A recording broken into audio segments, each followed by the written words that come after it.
All right.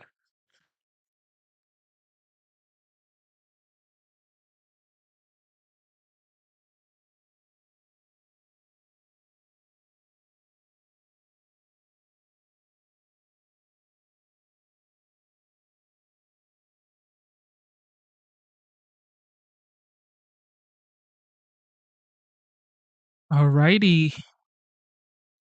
Welcome back to the live show. You know what time it is. Yes, we are back for another episode. Let me see if we're here. Are we live?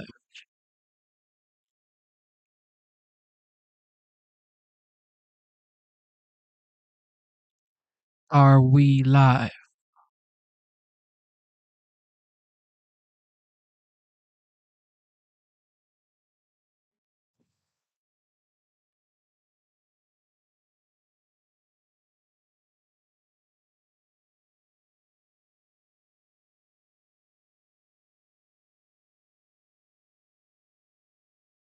Okay. All right. Thank you for tuning into the live show. It is your boy Genesis. Welcome to the live show. It is currently 11:12 a.m. and of course today's date is the 17th of July 2025.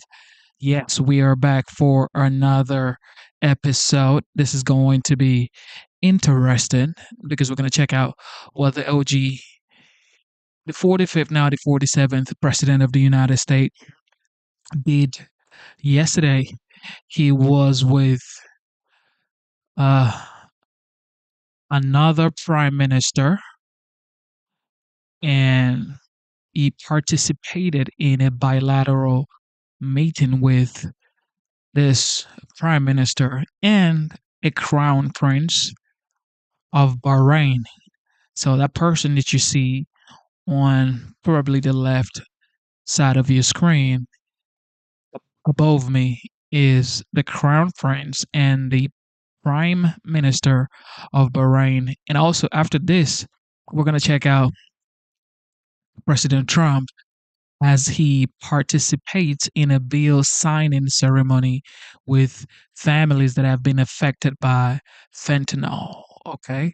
So we're going to check that out real fast. And don't forget, it doesn't matter if you're a Republican or a Democrat, does not matter. What matters is you are American. It is America first before party. Okay.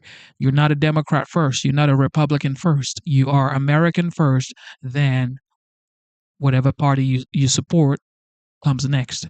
Okay? God is the greatest. God is the greatest. Good morning, ladies and gentlemen.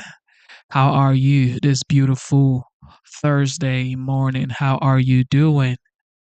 I'm just sending you the love of God in your heart, and the peace of God shall rest upon you this beautiful morning and throughout the day and throughout your life. And with that being said, one more time, God is the greatest.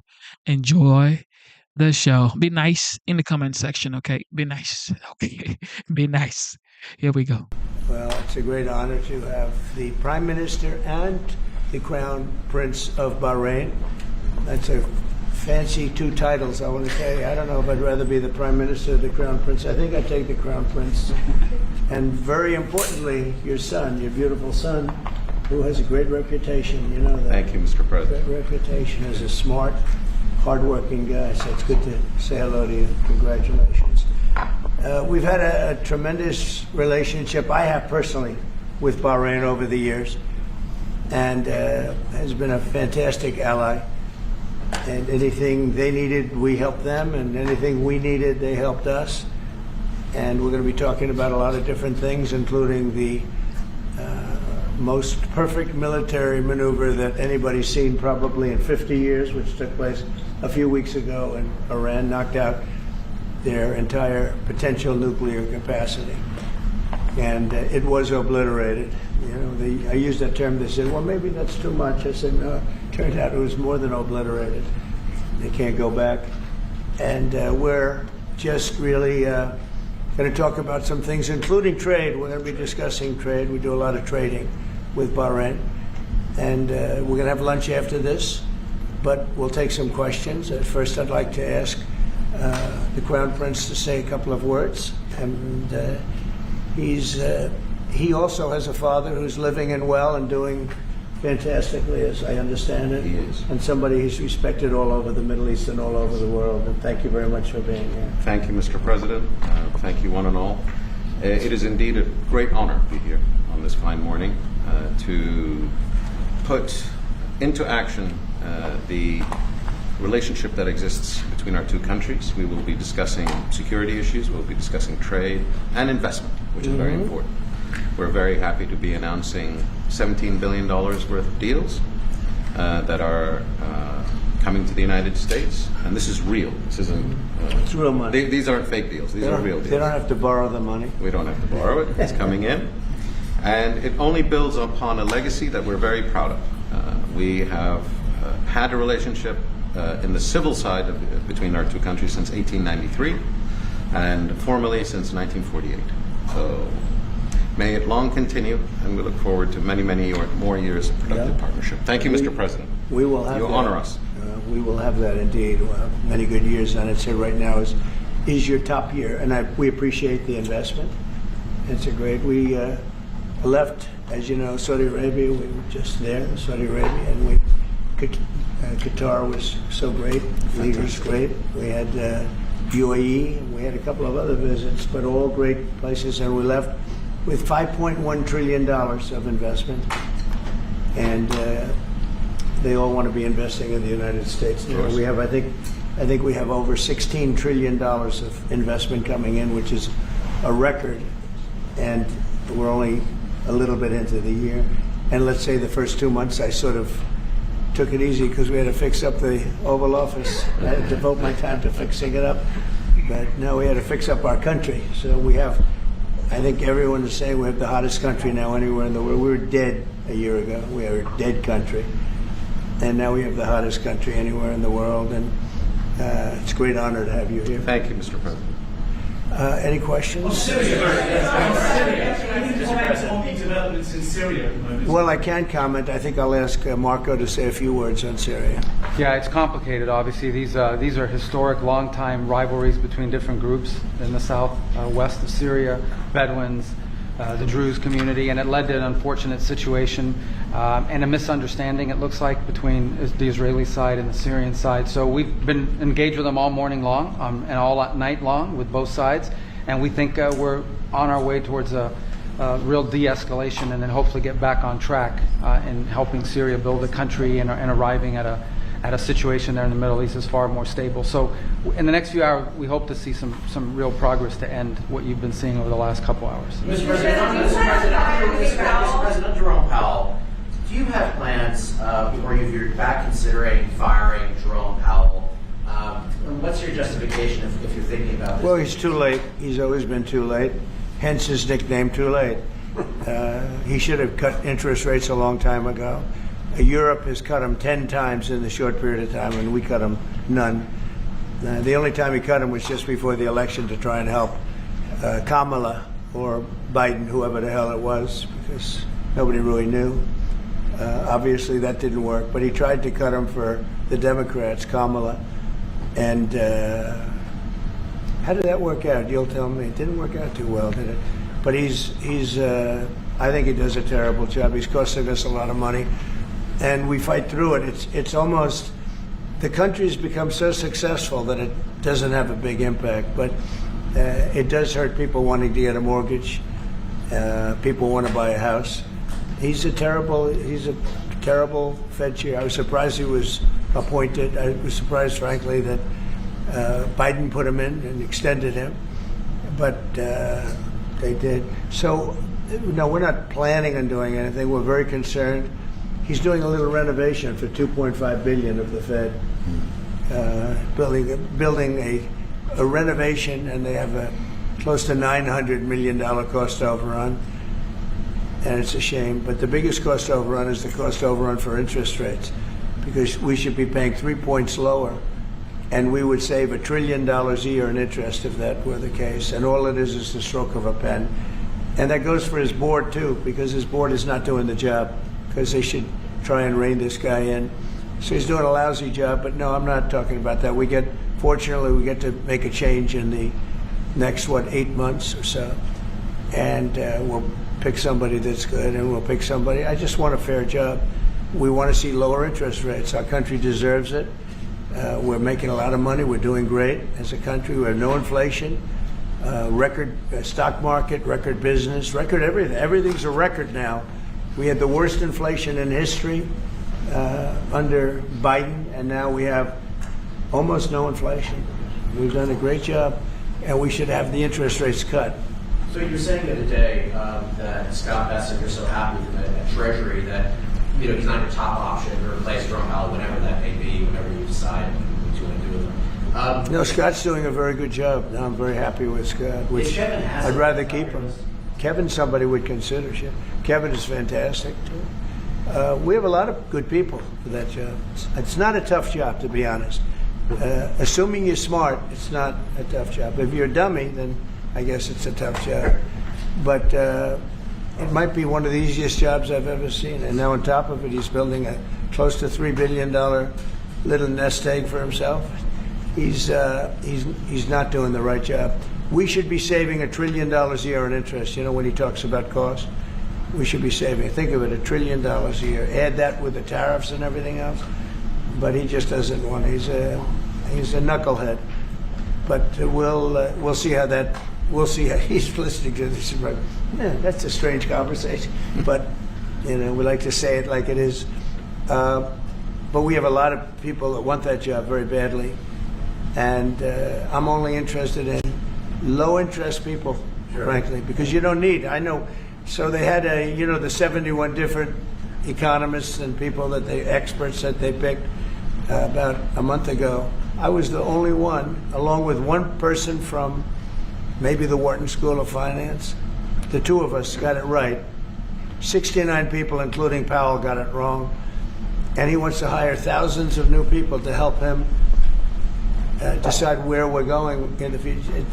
It only takes one good mind. It doesn't take 5,000 good minds. So they're expanding the Fed. It's the dumbest thing I've heard of. But it's very autonomous. Just to follow up on it, are you completely ruling out the idea of firing Jerome Powell?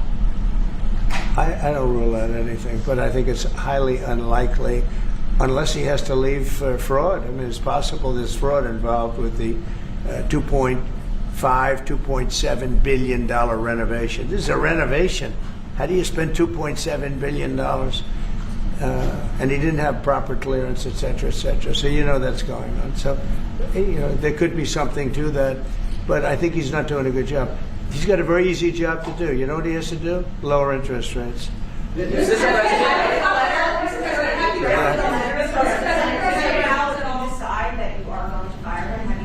No, I haven't drafted a letter. So you didn't show a letter to Republican lawmakers last night? No, I talked about the concept of fire him. I said, what do you think? Almost every one of them said I should. But I'm more conservative than they are. Mr. President? No, we didn't. We talked about it. In fact, we had 11 of the 12 people here yesterday for a very big bill having to do with crypto, etc., and other things. And all of the votes are going with us, every single vote. But during the conversation, when we were talking about it, I asked, what would you do about that? They all said would fire him.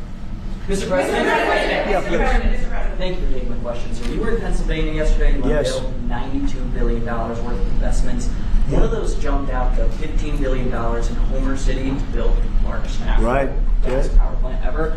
I was at the rally where you told Homer City residents you would not forget them when the biggest coal plant in Pennsylvania That's right. closed down. You delivered for them yesterday. What message do you have for those Well, I'm residents? happy. Homer City. I was there, and I said, I'm going to produce something, I don't know what, because they had shut down this massive coal plant, one of the biggest in the country. And it was just purchased by the gentleman that you met yesterday, a very substantial man. I don't know if he's maybe not as substantial as you, I'm not sure. But he's pretty substantial. You know who I'm talking about. And they're going to spend billions of dollars on rebuilding it, and it's going to be the largest plant of its kind in in the world, I believe, actually in the world.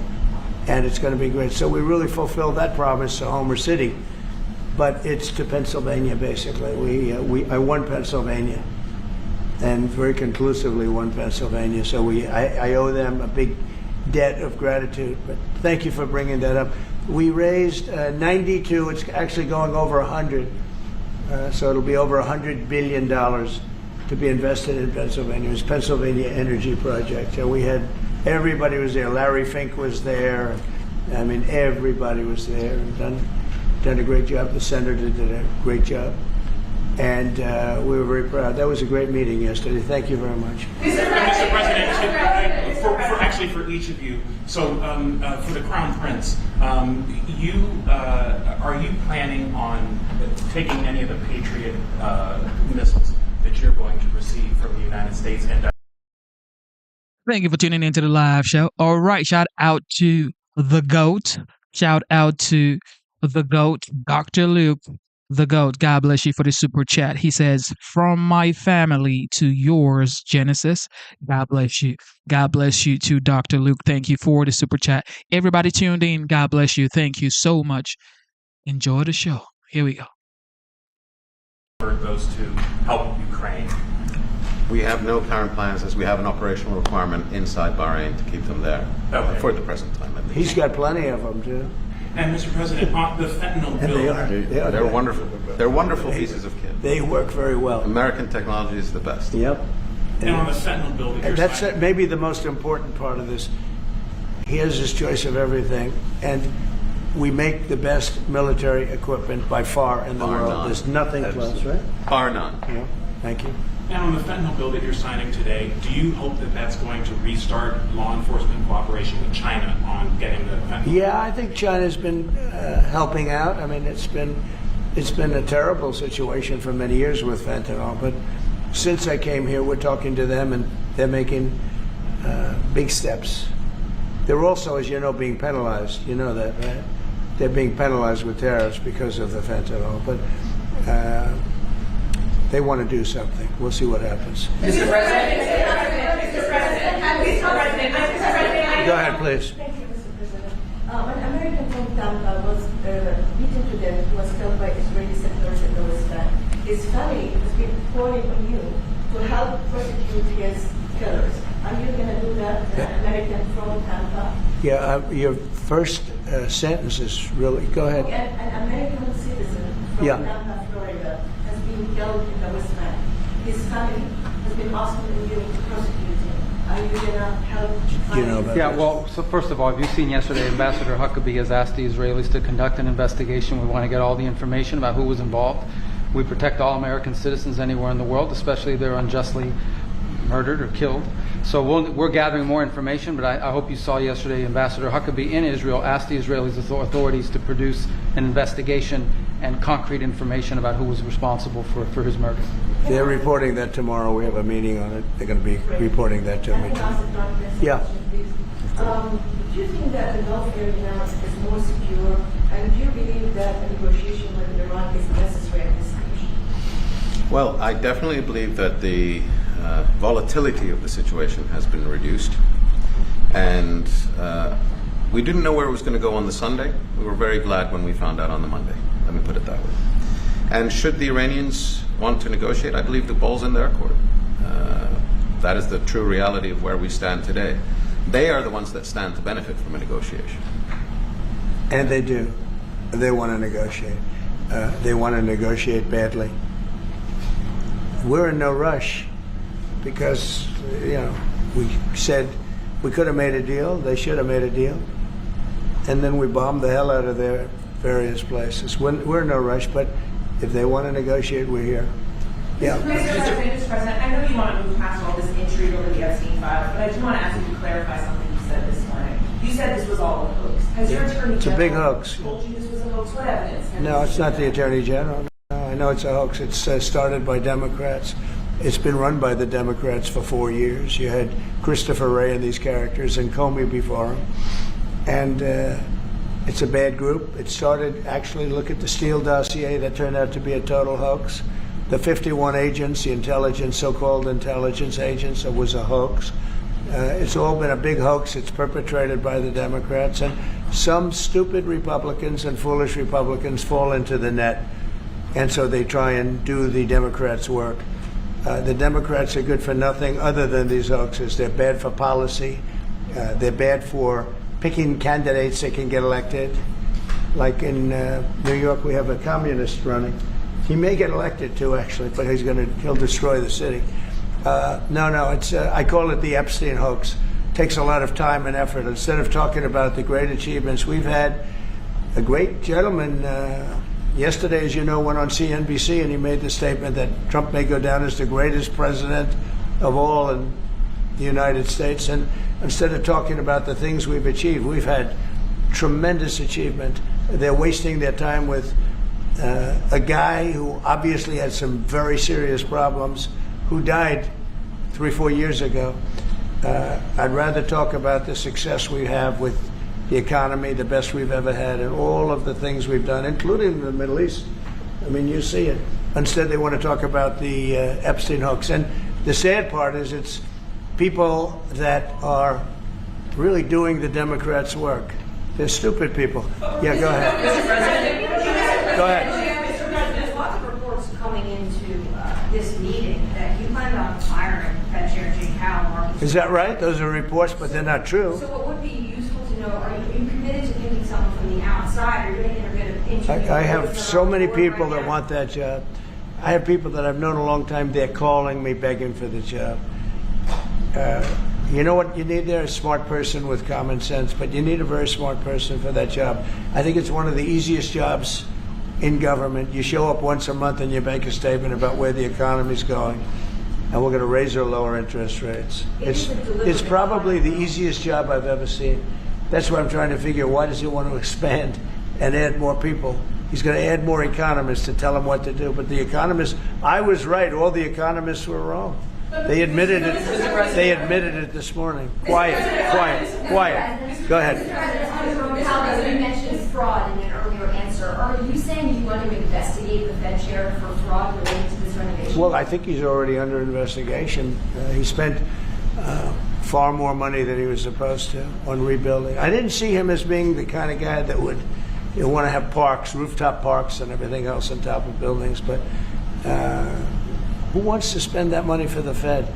The Fed is supposed to sit there and say where interest rates are going, and a couple of other very easy things to do. And he spent $2.5 billion. I think he's got some problems. Mr. President, thank you, sir. You also reported a monthly surplus in the month of June. That's right, $25 billion. A ton of money. With these new tariff rates coming into effect on August 1st, we're going to be bringing in even more tariff revenue specifically. How much revenue do you think we can consistently bring in from these tariffs? And how big of a game changer is this, not only for the economy, but also for fiscal responsibility? Well, we're going to be bringing in, already we've brought in over $100 billion. We'll be bringing in hundreds of billions of dollars. And the tariffs really haven't kicked in that much other than automobiles and steel. August 1st is a big day. August 1st is when very substantial money comes into our country. We've made deals with a lot of great places, but we had one yesterday, that was announced. We have another one coming up, maybe with India. I don't know. We're in negotiation. When I send out a letter, that's a deal. In other words, that's a deal. They don't want to ever say that. Oh, how many deals have you made? The best deal we can make is to send out a letter. And the letter says that you'll pay 30%, 35%, 25%, 20%, in one case 50%, Brazil, and because what they're doing to their former president is disgraceful. I know the former president. He fought like hell for the people of Brazil, that I can tell you. And I believe he's an honest man. I think what they're doing to him is terrible. So, we have some pretty good deals to announce, but every time we send out a letter, that's the deal. The big one really is going to be on the 150 countries that we're really not negotiating with, and they're smaller. We don't do much business with them. Because you have a lot of countries. You have over 200 countries. A lot of people don't know this, but we'll have well over 150 countries that we're just going to send a notice of payment out, and the notice of payment is going to say what the tariff, and it's all going to be the same for everyone, for that group. They don't, they're not big countries, and they don't do that much business. It's not like the ones that we've agreed with, like China, like Japan, where we're negotiating with them, but I think probably we'll live by the letter with Japan. We're very close to a deal with India where they open it up. Indonesia yesterday was, it wasn't an open country, now it is. And they have tremendous copper, quality copper, and probably the most copper. And we made a deal with Indonesia. We pay no tariff, 0, and we have total access to trade. That's a phenomenal deal for our companies. And we've agreed with them, as you know, on 19%. They pay 19%. And it's a good deal for them, and it's a good deal for us, so in that case. But we have a number of them coming up. But overall, we're doing well, and we're taking in a lot of money, a lot of money. We have the number one, we have the most oil of any country in the world, even more than them, which is hard to believe. But we have a little larger piece of land, right? You do, sir. But we're number one in the world in oil, and we're drilling, and today it hit $64 a barrel, which is great, and that'll help stop wars, actually. If you want to know the truth, it's going to help stop wars, and we hope to get it down a little bit more. But we have oil down to $2, $2.25, $2.50 in numerous states. We hit one at $1.98 a gallon, and that's a great thing. That's one of the reasons that inflation's in check. When you can do that, you stop the inflation. What Biden did is he ended our policies, went to his policies. He doesn't have a policy. Some lunatic around the desk had a policy. Whoever operated the auto pen had a policy, which is, by the way, I think the biggest scandal. That's the scandal they should be talking about, not Jeffrey Epstein. The scandal you should be talking about is the auto pen, because I think it's the biggest scandal, one of them in American history. So the economy is doing really well, and people are saying it. Yeah. Please. Go ahead. Will you ask Attorney General Pam Bondi to release more documents to finally put this controversy to rest? Yeah, whatever's credible, she can release. If a document is credible, if a document's there that is credible, she can release. I think it's good. But it's just really, it's just a subject.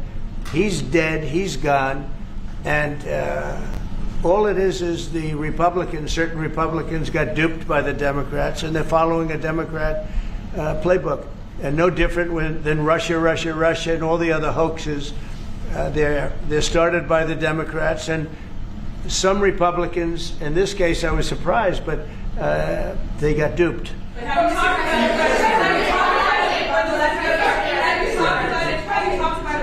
Go ahead. President, first of all, your high-ranking officials, whether it's been your FBI director or Pam Bondi, they have made some inconsistent statements in the past. Well, I don't know. I can't speak about him, but I can say that Pam Bondi, I really think that she's done very good. She says, I gave you all the credible information, and if she finds any more credible information, she'll give that too. What more can she do than that? I mean, honestly, what more can she do? And we do have bigger problems. We have problems with millions of illegal people that came in here, and they're killers and murderers. We have 11,888 murderers that were allowed into our country by Biden, sleepy Joe Biden, stupid Joe Biden. He allowed them into our country. And you know what? We got to do something about it. She's got a lot of things she's working on. And, it's very sad that somebody can be waylaid, just get waylaid. But I think she's doing a great job, personally. Go ahead. In your presentation this morning, you mentioned past supporters when you were talking about the Epstein issue.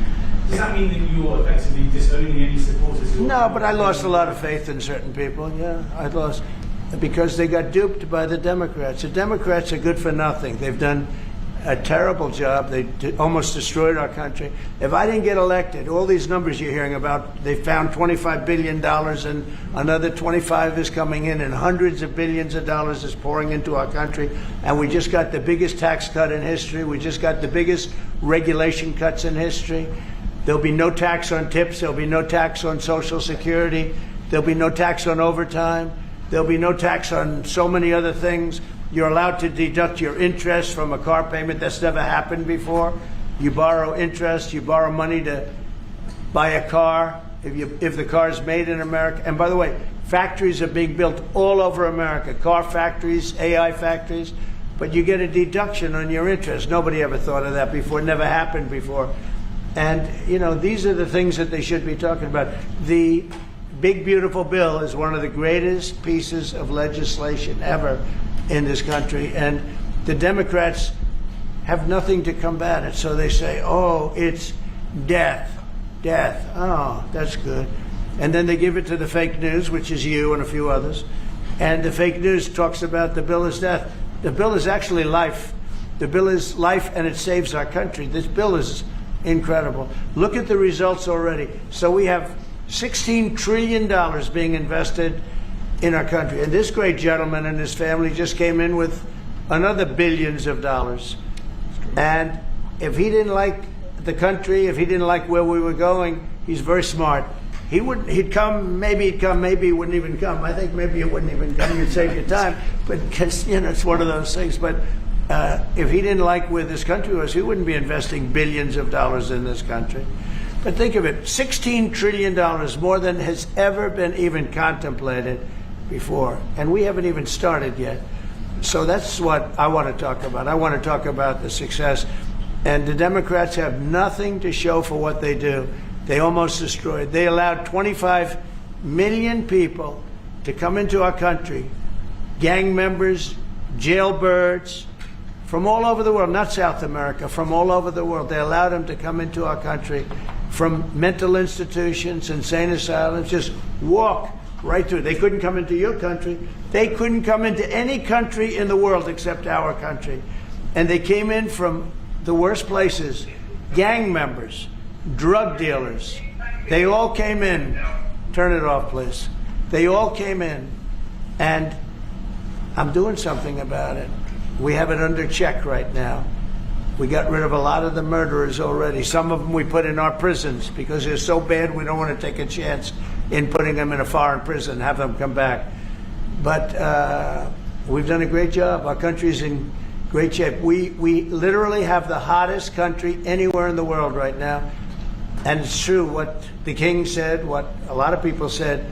We were a dead country. 1 year ago, we were a dead country. We were laughed at all over the world. We had Afghanistan with that horrible embarrassment, most embarrassing moment in the history of our country. Look what happened with Russia and Ukraine. That should have never happened. Look what happened with Israel. That would have never happened. Hamas had no money. Iran had no money. There was no money to do an attack like that. All these things that happened that wouldn't have happened if you had good leadership. And that's what you should be talking about. Thank you very much, everybody. Thank you.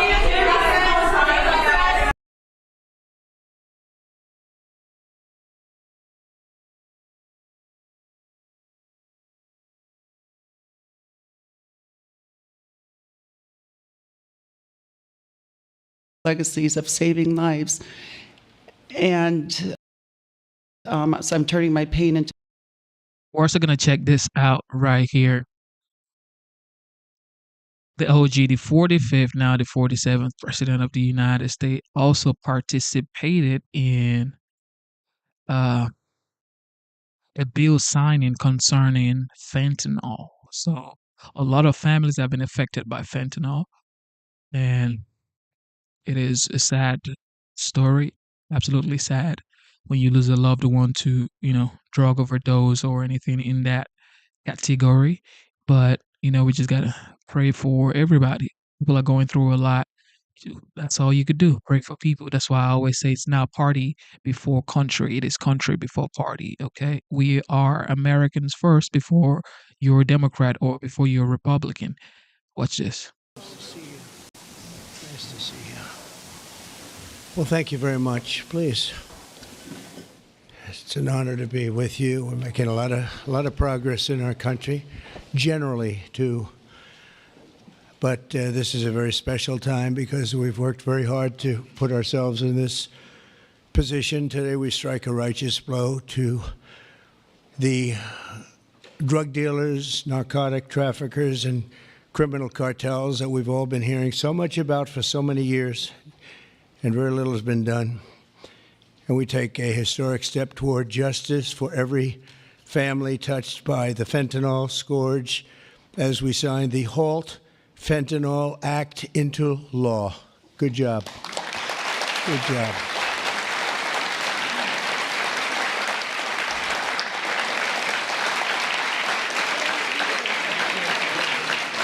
Good job.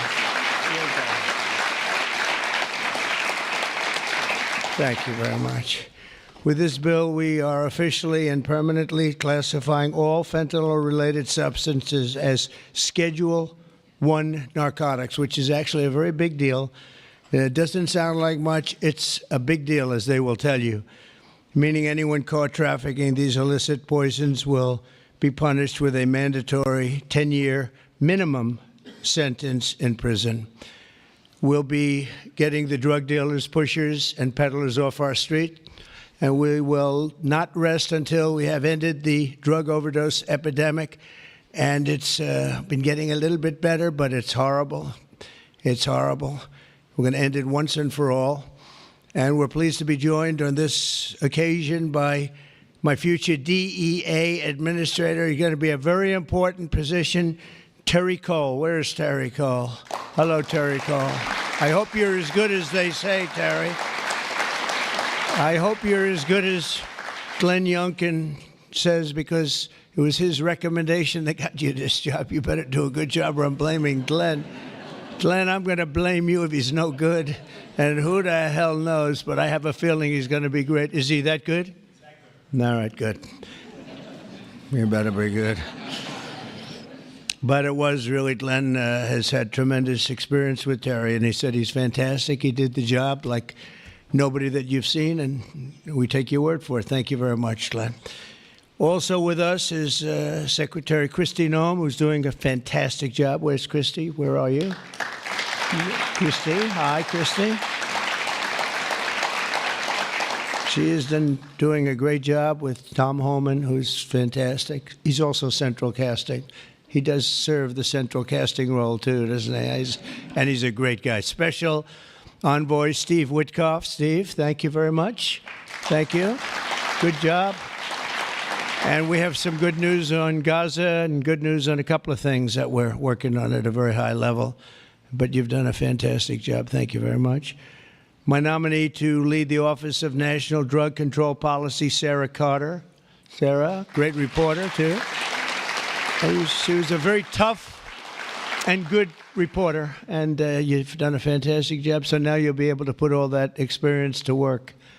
No more criticizing or anything else. You got to do it yourself, and you're going to do a great job, you know, as reporters do on occasion. Thank you very much. Thanks, Sarah. Good luck. Governors Glenn Youngkin, Jeff Landry, and Kelly Armstrong, where are you? Stand up. Great. Hi, fellas. Hi. How are you? And great friends of ours, Senators Chuck Grassley. Chuck, fantastic. You look fantastic.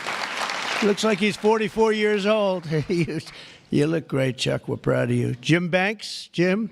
Thank you, Jim. Good job. Good job. Ron Johnson. Ron, good. We've got that bill passed, Ron. We got it passed. Thank you for all your help, too. Ashley Moody. Ashley, thank you very much. Jim Risch. Thank you, Jim. And you're doing a great job on the committees, and you're getting them through, the people that we need, right? I appreciate it, Jim, very much. I urge him, like, Jim, you got to get going. No, Jim's been fantastic. Bill Cassidy. Thank you, Bill, very much. Thank you very much.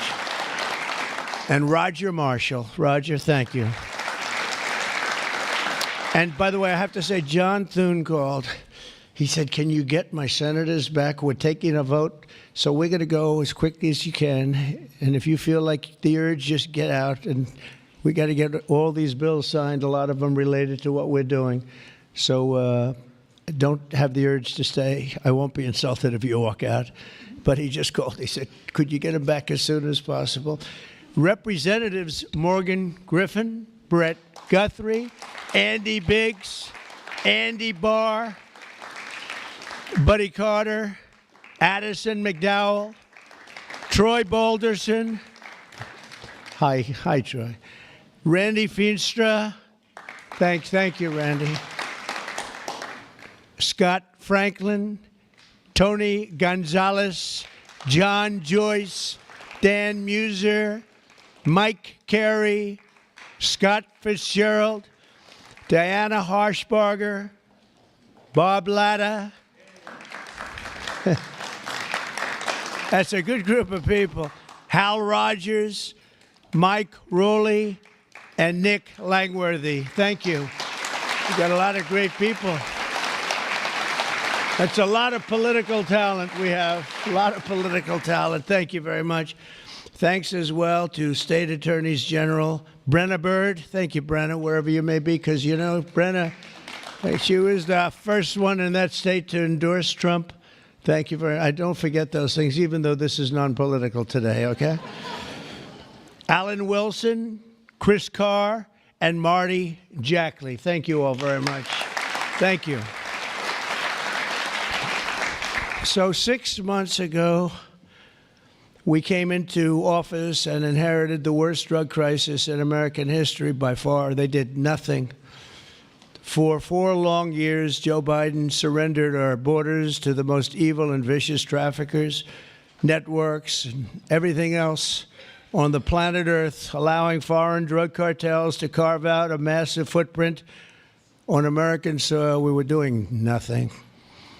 This open borders nightmare flooded our country with fentanyl and with people that shouldn't be here, some of the worst people on earth. And illicit drugs decimated American communities and left us with the largest law enforcement challenge in our country's history, and hopefully will always be the largest. I can't imagine anything being worse. They allowed millions and millions of criminals into our country, 11,888 murders, 50% of whom murdered more than one person. On day one of the Trump administration, we declared an all-out war on the dealers, smugglers, traffickers, and cartels. Within moments of taking office, I deployed the U.S. military to our border and unleashed the patriots of ICE and Border Patrol to defend our country from an invasion. This was an invasion. This wasn't people coming in. This was an invasion of our country, allowed to happen by people either that didn't care or were just stupid people. Stupid people. I also designated the Mexican drug cartels as foreign terrorist organizations.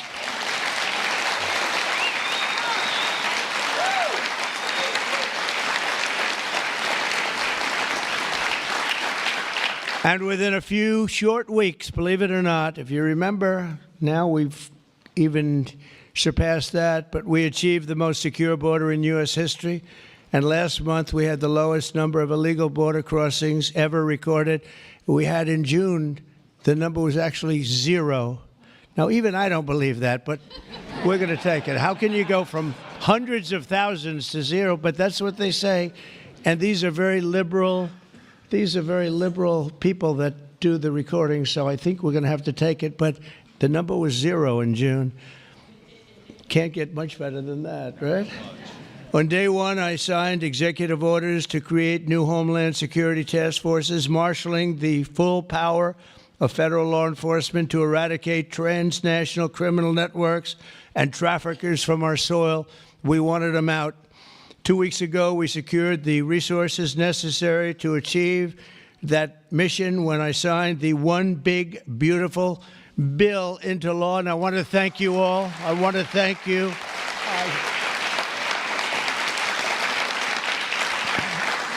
I want to thank you all. You did a great job.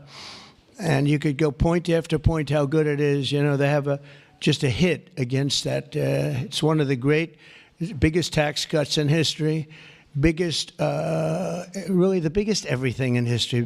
We have things in terms of security, in terms of securing our country, taking care of our police officers, law enforcement, our ICE and Border Patrol patriots. I call them patriots because that's what they are. These are strong people, tough people that love our country. If they weren't tough, they wouldn't survive.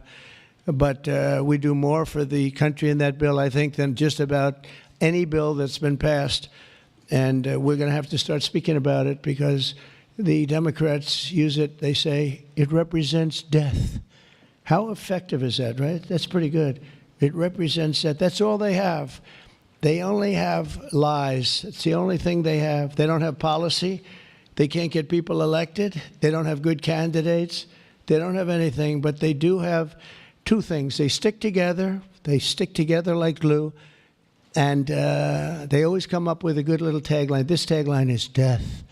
And the death is them. We're the ones that are giving life. We're giving life with that bill.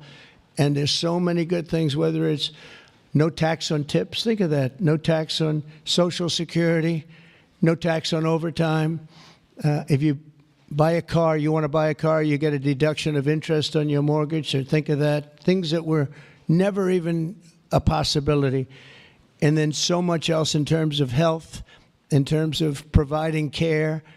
It's really just a fantastic bill. And it's about time that we're going to start, and we'll start talking about it. But once we do, I think we're going to have the greatest midterm that you've ever seen, because this thing really is amazing. And I want to thank all of the senators in particular for getting it done, It also makes the largest investment in the U.S. Coast Guard since World War II, ensuring that we have assets and all of the assets needed to vanquish the cartels from the waterways of North America. We're building a lot of Coast Guard ships that go very speedily along the water, and they're very lethal. They're very powerful, and that's what we need, because a lot of it comes in as we block up the border. They start using the water. That's a good run. I could use that. They block up the border. We start using the water. And that's what happens. They start using the water. Who would think? They even actually developed small submarines. You saw that, right? Small submarines to get the drugs in. And it's incredible. But we've stopped them. I've also directed the Department of Justice to seek maximum sentences for fentanyl traffickers. We're going to absolutely do the maximum. Since my inauguration, the DOJ has seized over 4,500 pounds of fentanyl, which is a record, including with the enormous Sinaloa cartel bust in May, one of the toughest cartels out there, the largest fentanyl bust ever in United States history. And now with the signing of the HALT Fentanyl Act, in just a few moments, we are delivering another defeat for the savage drug smugglers and criminals and the cartels who have a tremendous amount to say about Mexico. If you want to be nice about it, I'm trying to be nice about it.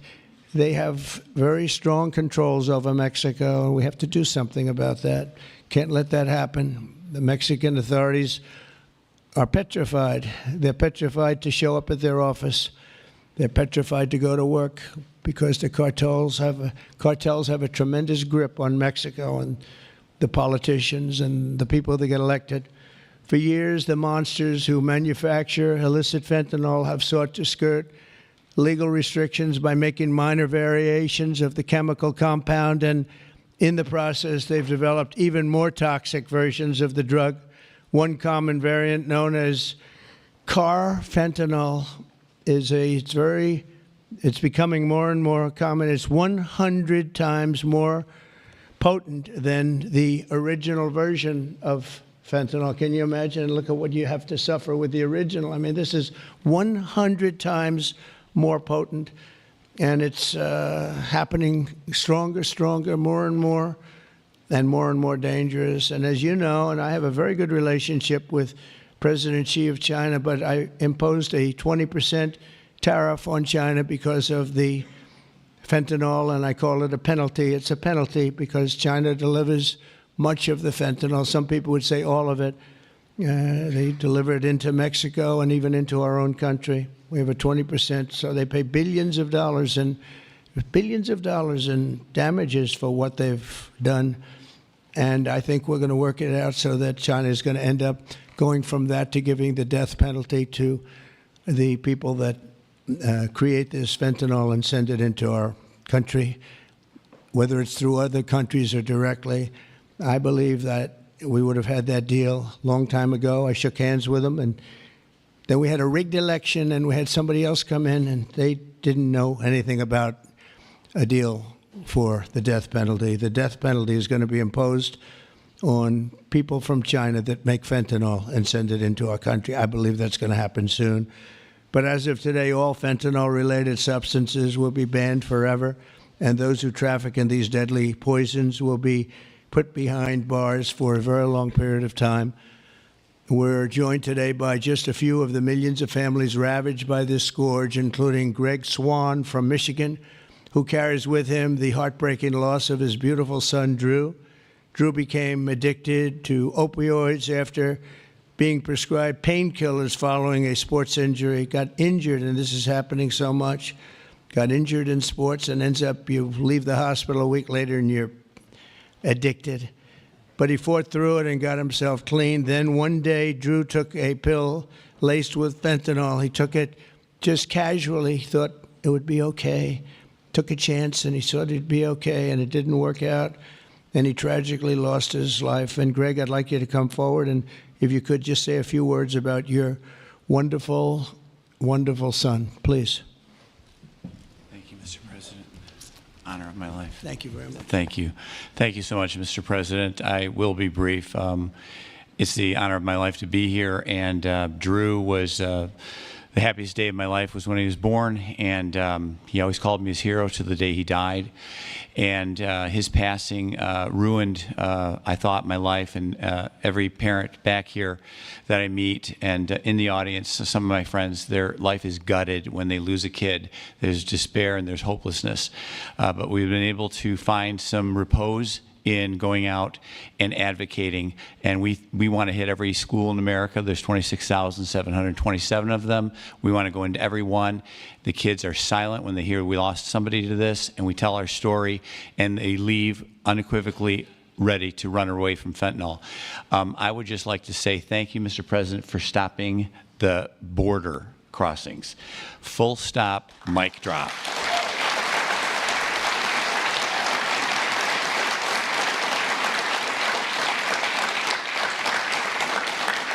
I'll step back but it was amazing what you did. We were being gaslit, and you came and lit a fire to that story, and we're a lot safer for it. Thank you so much. Thank you. Thank you, Mr. President. Thank you. Yeah, thank you so much. Thank you. That's tough stuff. We're also grateful to be joined by California native Ann Fundner, who lost her beautiful eldest son, Weston, to fentanyl when he was just 15 years old, exactly 1 year ago today. Ann delivered a moving tribute to Weston at the Republican National Convention. People that saw it have not forgotten it. And Ann, I'd like you to please come up and say a few words about your wonderful boy. Thank you. Please. Thank you, darling. Thanks so much. It's an honor. Good afternoon, Mr. President and distinguished guests. My name is Ann Fundner. Oh, hold that. Come here. I'm going to hold. Thank you. Okay. And I'm an angel parent.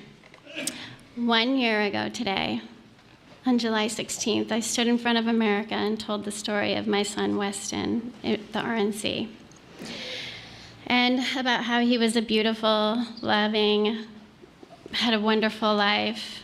We did everything right. But one pill, one mistake, given by a friend under peer pressure, took his life. In the last 4 years, fentanyl became the #1 killer of Americans, ages 15 to 48. And children under 14 are the fastest growing demographic. President Trump, for 4 years, we felt ignored. But you've changed that, and we appreciate that so much.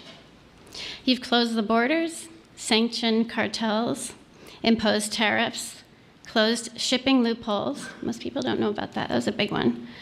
Dealt with countries where it's coming from. You mobilized Treasury, Justice Department, Homeland Security, lawmakers, legislators, And today, the signing of the Halt Fentanyl Act, bipartisan and overwhelmingly supported by everybody, making fentanyl a Schedule I drug to strengthen the criminalization and prosecution of people who peddle this.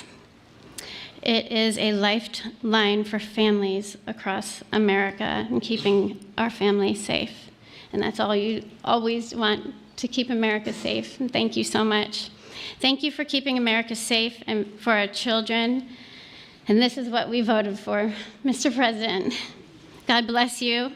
God bless our angel families who are all here with us today, and all of you sitting up here with us. And God bless America. Thank you so much.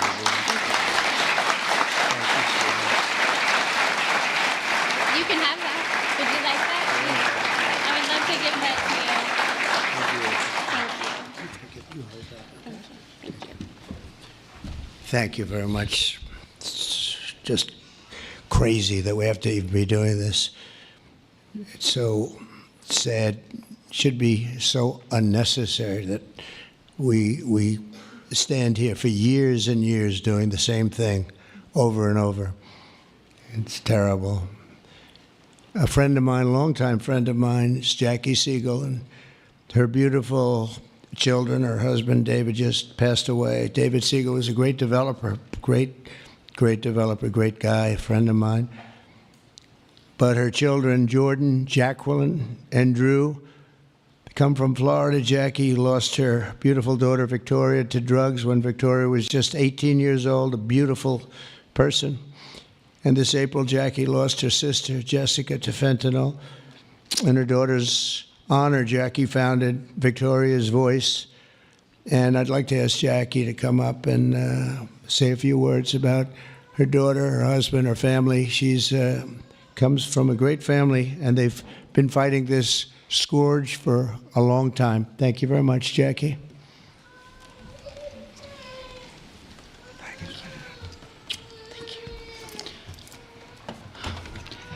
Mr. President, it's an honor to be here today on behalf of our family, my late husband, and all of the other affected families for this important signing on this bipartisan issue. 10 years ago, when our daughter, 18 years old, passed, Victoria, she was 18, she passed away of a drug overdose, we formed the Victoria's Voice Foundation. And the Trump administration was very helpful in passing the CARA Act, which saved many lives back then, bringing out the Narcan. And we're so honored. Well, actually, when my husband passed away, thank you for the phone call and your love and support. Our family loves you, Mr. President. That day, when my sister found out of my husband's passing, she did a line of cocaine that she thought was cocaine, and it was fentanyl. So I lost both of them in the same day. And it's been a very rough time. But it's turned me into more of a fighter to carry on my husband's legacy and the other families' legacies of saving lives. And so I'm turning my pain into passion. And also, on top of this, with the signing of this important the act that you're doing, we are joining, Victoria's Voice is joining with founding fathers, and we're going to start the Angel Army, so we're even growing even more under this Trump administration. Okay. And we're going to spend the rest of our lives doing this. Thank you, Mr. President. Thank you, Jackie. Thank you. That would be very effective.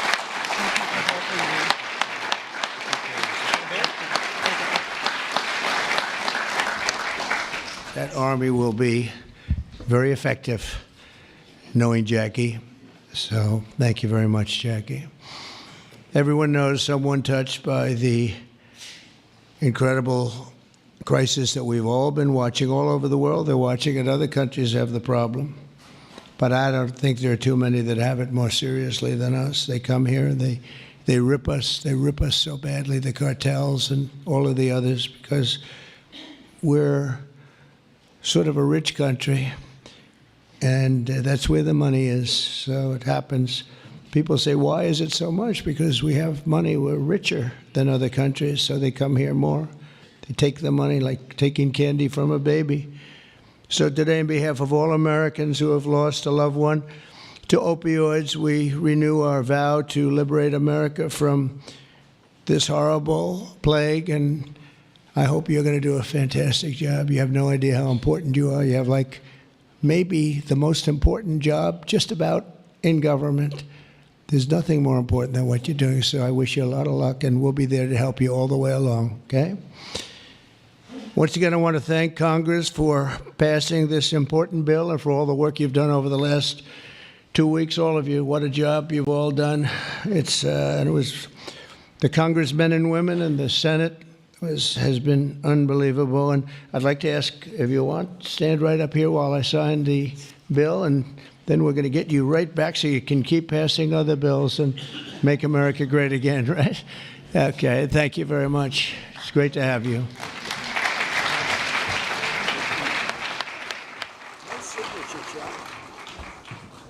All right, I'm doing good, Chuck. Okay, we all set? I feel very, very protected in here, Jim. Yeah, very closer and protected. closer. We want to make sure it's signed. Get the people behind you. Get the people behind you. And this is not an auto pen, right? That's for sure. That's great. Thank you very much. Thank you, Mr. President.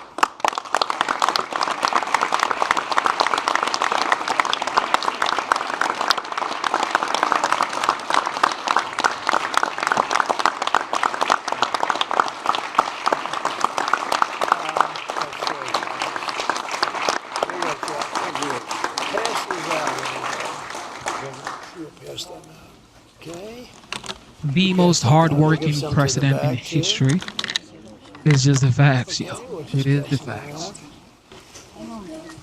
The most Thank you very much, hardworking. everybody. This is really an honor. Very important. One of the more important things that we'll ever sign, I suspect.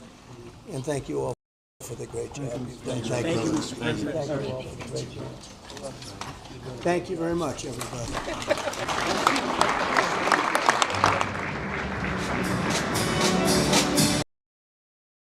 He cares about the American people. Of course, he's not perfect. I'm not voting for a priest, okay? Donald Trump is not a priest or a pastor, all right? He is the president of the United States. He has the office that takes the most hard decisions for over, 280 million Americans. So you just got to be actually 340 million Americans. So he must be a diplomat. He's not supposed to be a priest. He was voted in to take hard decisions. So think about that for a second. All right, here we go. Hannity and Tom Homan. Here we go. Homan, it's not funny either, because I think it's the most preventable national security disaster in the history of the country. Known terrorists, we have Iranian assassination squads, we have murderers, rapists, other violent criminals, cartel members, gang members, and drug dealers. And we don't know where they all are. And as great a job as you're doing, and I mean that, you know, it's like finding a needle in a haystack to get everybody. And I don't know if you had 10 years if you'll find everybody. Well, look, I'm shocked this guy didn't change his name, went into hiding. I mean, he has blood on his hands. I can't believe he's actually admitting to be a Biden border advisor, because based on his advice, we had historical immigration. They took the most secure border we ever had in Trump 45 and unsecured on purpose, which caused a historic increase in sex trafficking of young women and children. It caused 400 national security threats arrested at the border. It caused 250,000 Americans dead from fentanyl, an historic record. Over 4,000 migrants died across that border, an historic record. They broke a lot of records. They were all bad. And in the very end, they said, well, we dropped immigration by 70%. No, they didn't. He's probably the advisor to create the CHMV program, Cuba, Nicaragua, Venezuela, And this is the thing when people say, well, we won the list, we won the Epstein, Jepstein files or whatever. Okay. Yes, you should want it. Don't stop talking about it. I don't want people to stop talking about it. I want you to keep talking about it. Keep on talking about it. You have to talk about it so your voice can be heard. That's why America is democracy. Okay? That's what people say. America is a democracy. But actually, it's a republic. But, you know, the people in power have always pushed for the fact that America is a democracy, but America is actually a republic. But okay. You should never stop talking about the things that you care about. However, does the Epstein files affect the economy? Does the Epstein files affect the border? Does the Epstein files affect Americans from paying their bills, from affording groceries, from affording their mortgage? Does the Epstein files affect those things that I just mentioned? If it's so important to you, never stop talking about it. It is your right to be able to voice your opinion. However, does the Epstein files, like I call it, of course I know it's Epstein, but I call it Epstein, okay?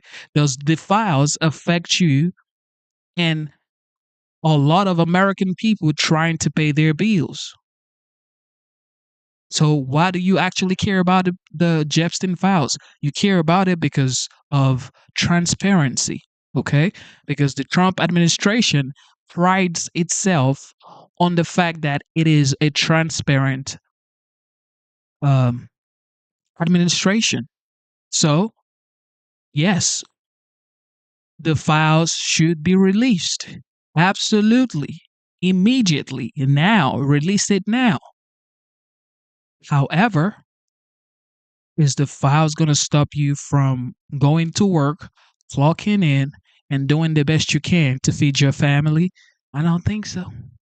In Haiti, let's bring 30,000 a month into the airports. Then let's open up the CBP1 app and bring thousands in every day so we can say the illegal entries are down. They just played a shell game. I wonder if he advised Trump. I mean, did he advise Mayorkas and Kamala Harris and Biden to keep saying the border's secure when we know it wasn't secure? President Trump secured this border, the highest level ever, in 7 weeks. He took the most unsecured border we've ever seen with all these historic numbers and secured it in 7 weeks, President Trump. Biden, Harris, Mayorkas, they all have blood on their hands. The complicit Democrats that remained silent went along with the lie, the border's secure, the border's closed. They're as guilty. Compliant media, they didn't report, they didn't show the American people the truth. They bear responsibility in all of this. And I hope to God I'm wrong, but I think it's a matter of when, not if. I know you're catching terrorists in the country, but there will be an attack on our homeland, and they will be responsible for allowing these people in. What is going on with the 830% increase in violence against border and ICE agents? What is going on, and how do we protect them? Look, you got all these crazies on the left that feel emboldened because you got members of Congress, you got members of the Senate comparing ICE to the Nazis and racists and terrorist groups, for God's sake. They're making these claims. So you got these nuts on the left who are emboldened because they're thinking, well, if a member of Congress thinks they're racist and they're the terrorists, then we can act upon it. And look, you're right. The assault's up over 800%. And the media, they're doing nothing but attacking ICE for wearing masks, trying to protect themselves and trying to protect their families. Not only are they attacking ICE agents, they're going after their families and their children. So President Trump made a statement the other night, and I agree with him. This is over. You throw a stone at an ICE vehicle, we're going to get out, we're going to arrest you, we're going to prosecute you. You put a hands on an ICE officer, zero tolerance. You put a hand on an officer, you're going to jail. If you impede an ICE officer, you're going to jail. If you harbor and conceal an illegal alien, you're going to jail. Zero tolerance. Pam Boending's already talked to U.S. attorneys across the country. They will not decline a prosecution presented by ICE or Border Patrol when someone puts a hand, impedes, or destroys government property. We're done with this. We're taking a hard stance. Why Why do you never hear Democrats? They always talk about, they're now focused on whether they should call where we are housing the illegals that your agents are arresting. They're debating amongst themselves whether to call them internment camps or concentration camps. I would call them holding cells until we can deport them, enforcing the law of the land. What do you say to those states and cities that have institutionalized protecting these illegal immigrants by offering sanctuary status? Well, President Trump made a commitment 2 weeks ago. We're going to double down and triple down on sanctuary cities. We're going to send additional resources. If they don't allow us to arrest the bad guy in the safety and security of the jail, we're going to send thousands of ICE officers, and we're going to swarm the neighborhoods. We're going to swarm worksite enforcement. If we're going to find the bad guy, when we find the bad guy, he may be with others that may not be criminal targets, but they're in the country illegally, they're going to. So doubling down, tripling down on sanctuary cities. Flood the zone. Flood the zone. ICE, baby. ICE, baby. Look, legal immigrants do not like illegal immigration. I'll say that one more time. Legal immigrants do not like illegal immigration. So take that to the bank. Anyways, CNN, ladies and gentlemen. CNN for the leaves. Okay, because I show both parties. Yeah, here we go. Story that will not go away for President Trump, and not go away because Republicans on the Hill are joining in the MAGA chorus demanding more transparency on the Jeffrey Epstein investigation. This is reaching something of a bipartisan fever pitch right now and creating the most bizarre alliances. MAGA influencers, congressional Republicans, and congressional Democrats essentially teaming up against the Trump administration and its handling of a case that went away in 2019 when Jeffrey Epstein died in jail, sparking a flood of conspiracy theories on the right. Even House Speaker Mike Johnson is now speaking out, calling on the Department of Justice to release whatever files they still have on the sex trafficking investigation. President Trump, after years suggesting he would release files and wanted them released to the American people, now says he just does not get it why people care. I don't understand it, why they would be so interested. He's dead for a long time. He was never a big factor in terms of life. I don't understand what the interest or what the fascination is. I really don't. It's pretty boring stuff. It's sordid, but it's boring. And I don't understand why it keeps going. But credible information, let them give it. Anything that's credible, I would say, let them have it. There you have it. He already said anything credible, let them have it. But no, that's not enough. Attorney General Pam Bondi, for her part, is not budging, maintaining that after their review of the files, there is nothing to see. House Democrats, as I mentioned, they're really jumping in now. They tried to force the Justice Department's hand here by putting an amendment in an unrelated bill to release the Epstein files. That failed, but that's not stopping Democrats from trying to exploit this break, this fissure between President Trump and his party. CNN's Kevin Liptak is joining us now starting us off from the White House this morning. Where is this headed today, Kevin?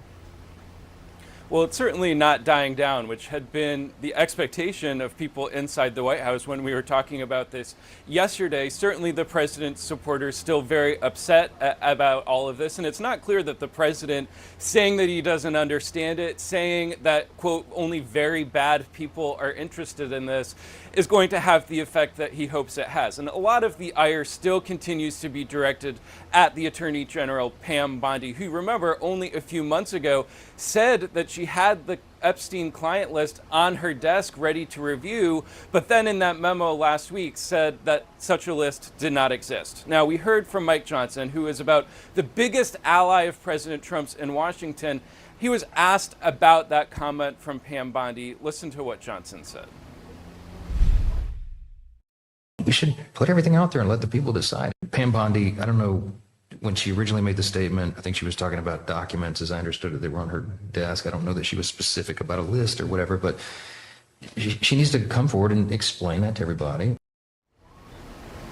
So clearly now a lot of pressure mounting on the Justice Department to put out more information on this. And in fact, you did hear from President Trump yesterday, even as he tried to dismiss all of this, say that he thinks that Bondi should put out more information if it is what he calls credible. But at the same time, he sort of diminished the possibility that such a credible list might exist, saying that it was created by his political rivals. We've also heard Democrats call for hearings on Capitol Hill, people who are associated with Epstein in the Justice Department. We also heard from Tim Burchett, the Tennessee Republican, saying that he wants to hear from the Epstein associate Ghislaine Maxwell, saying that she should come and testify on Capitol Hill. She's, of course, serving 20 years in prison in Tallahassee. Not exactly clear how that would work, but in that interview, Mike Johnson said that he was open to that, saying that he's, quote, all for transparency. The calls are growing from within President Trump's party to release more information about the case around Jeffrey Epstein.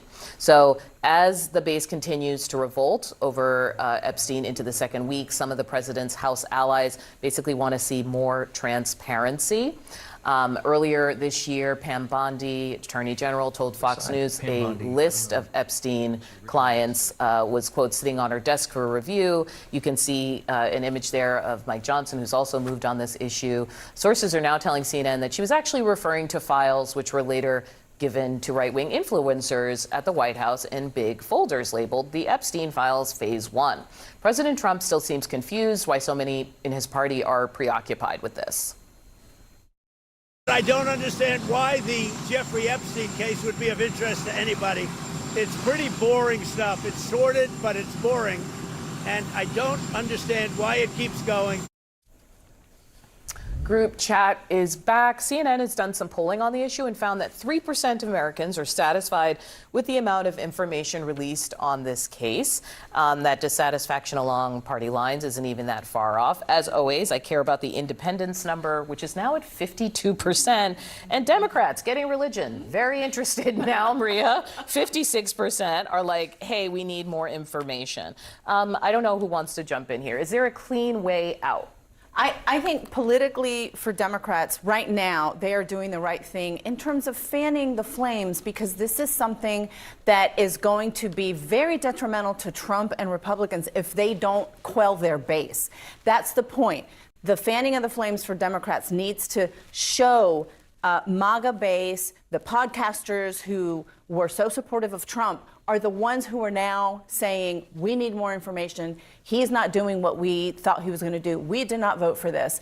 If Democrats continue to underscore that, as opposed to just chiming in ourselves about how this needs to be something because it's important for the American people, right? Yeah. That's what we need to be doing, is underscoring how this could be the one thing, Adi. We have always asked, what is the one thing, if it exists, that would make the MAGA base turn on Trump? It certainly wasn't him shooting somebody on Fifth Avenue. Exactly. This could be it. And I should show a Truth Social post from the president basically saying, why are we giving publicity to files written by Obama, Crooked Hillary, Comey? I mean, it's the rogues gallery. It's all the things. All the things. Just put them in there. Yeah, blame it on them, and the response in general, not been great. Can I give the last few seconds to you? Yeah, that's right. Not been great. This goes to Donald Trump's core, right? This idea that he was an outsider, he was going to come in and crack heads. And in QAnon lore, he's the savior. He is the savior to do this. And now for him to say, oh, there's nothing to see here, why are people up in arms? It goes directly against his identity and the identity of people he picked for these offices.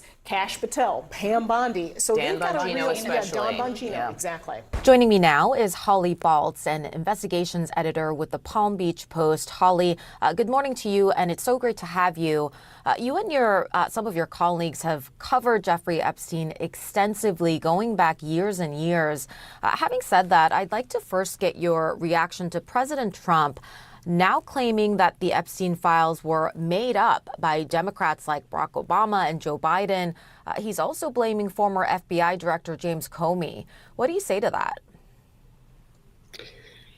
Yeah, that's a very interesting statement because, his administration under the Justice Department arrested and charged Jeffrey Epstein in 2019. Jeffrey. This should tell everybody something. If CNN is so interested in this conversation, the same CNN that said that Joe Biden was sharp as nails, ready to go. And they said he had a stutter. He wasn't cognitively declining. The same CNN that told you Kamala Harris was going to be the next president of the United States. The same CNN, ladies and gentlemen, now peddling this Epstein situation. Well, I got to tell you guys, maybe this will unite the country. All right, here we go. Morning, CNN polling showing President Trump's so-called big, beautiful bill that he just signed into law is getting some ugly reviews from voters. Roughly 6 in 10 Americans say they oppose the president's sweeping tax and spending plan. But the response is not entirely negative. Joining us now, CNN Washington Bureau Chief and Political Director David Chalian. David, can you break down for us how Americans feel about this mega bill? And there are lots of different parts, but overarching doesn't look great. Yes, this is going to be an uphill sales battle for the administration, which begins in earnest today when J.D. Vance heads to Battleground, Pennsylvania to do just that, Sarah. Take a look at the overall numbers you mentioned here. 61% of Americans in our brand new poll by SSRS oppose the mega bill that Trump signed into law on July 4th. 39% support it. Look at it by party. Obviously, you'd imagine Democrats are overwhelmingly opposed. Republicans are in favor here. But if you look at the independent number, only 32% of independents support this bill. 2/3 of independents are opposed. And I would note on the Republican line, 1 in 5 Republicans, 19% of Republicans say they are opposed to the bill, Sarah. All right. So what does this spell out for the sort of overarching Trump approval rating?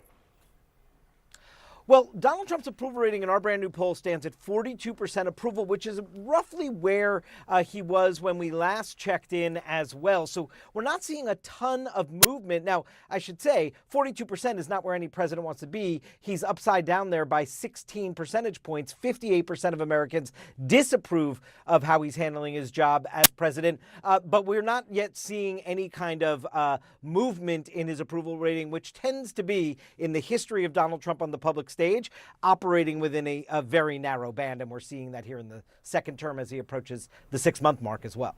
Yeah, and certainly already Democrats are kind of seizing on these numbers and trying to use this as 2026 gets closer and closer. David Chalian, thank you so much for breaking that down for us, the new CNN polling there. John? All right, with us now, CNN political commentator Alyssa Farah Griffin and former Chief of Staff to then Vice President Mike Pence, Mark Short. Don't spend too much time on CNN. All right, let's go. Jasmine Crockett. All right, the dumbest. Okay. Texas Democratic Congresswoman Jasmine I was about Crockett to say, is also a member of the House Judiciary. I was about to say the Democrat star, and it sounded like I said the dumbest, but I didn't call her dumb. Okay, don't get me wrong. I didn't call her dumb. Okay, here we go. Jasmine Crockett, the Democrat star. All right. And oversight committees. You know, Congressman, when I heard about this, you were the first person I wanted to hear his opinion on this, because coming from Texas, are you concerned about that Republican effort to redraw those congressional lines? And if you are, which I'm assuming you are, what can you do about it? Yeah, so first of all, we've got to educate people. So thank you for having the conversation. This is bigger than just Texas. You know, a lot of people kind of look at this and be like, well, this is a Texas problem. No, it's an all of us problem. It's the entire country as well as the world that needs to be concerned. Because first of all, when we think about the fact that this administration has talked a lot about a third term, whoever controls the House is going to be the person who has to certify the election. So, you know, these guys don't play by any rules. They break everything. And right now, they are trying to not only rig the midterms, but potentially rig the next election by making sure that we have more of these complacent, complicit folk continuing to run the House, because honestly, they just do whatever he tells them to do. They don't do what the Constitution calls for, and they don't do what their oath calls for. I'm old enough to remember and young enough to remember when gerrymandering was a horrible word. The idea of redrawing maps, both sides hated that particular issue, Democrats, Republicans, although I do hear Governor Gavin Newsom saying that he is suggesting perhaps something similar. Should he? Absolutely.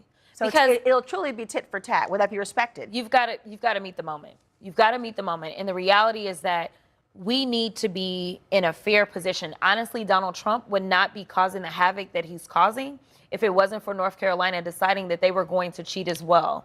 They ended up controlling the Supreme Court in North Carolina, and so they decided to redraw the lines. When they redrew the lines, they added 3 seats for Republicans. It is not reflective of the people in North Carolina. Right now, you have 10 Republicans and 4 Democrats when it comes to the congressional makeup.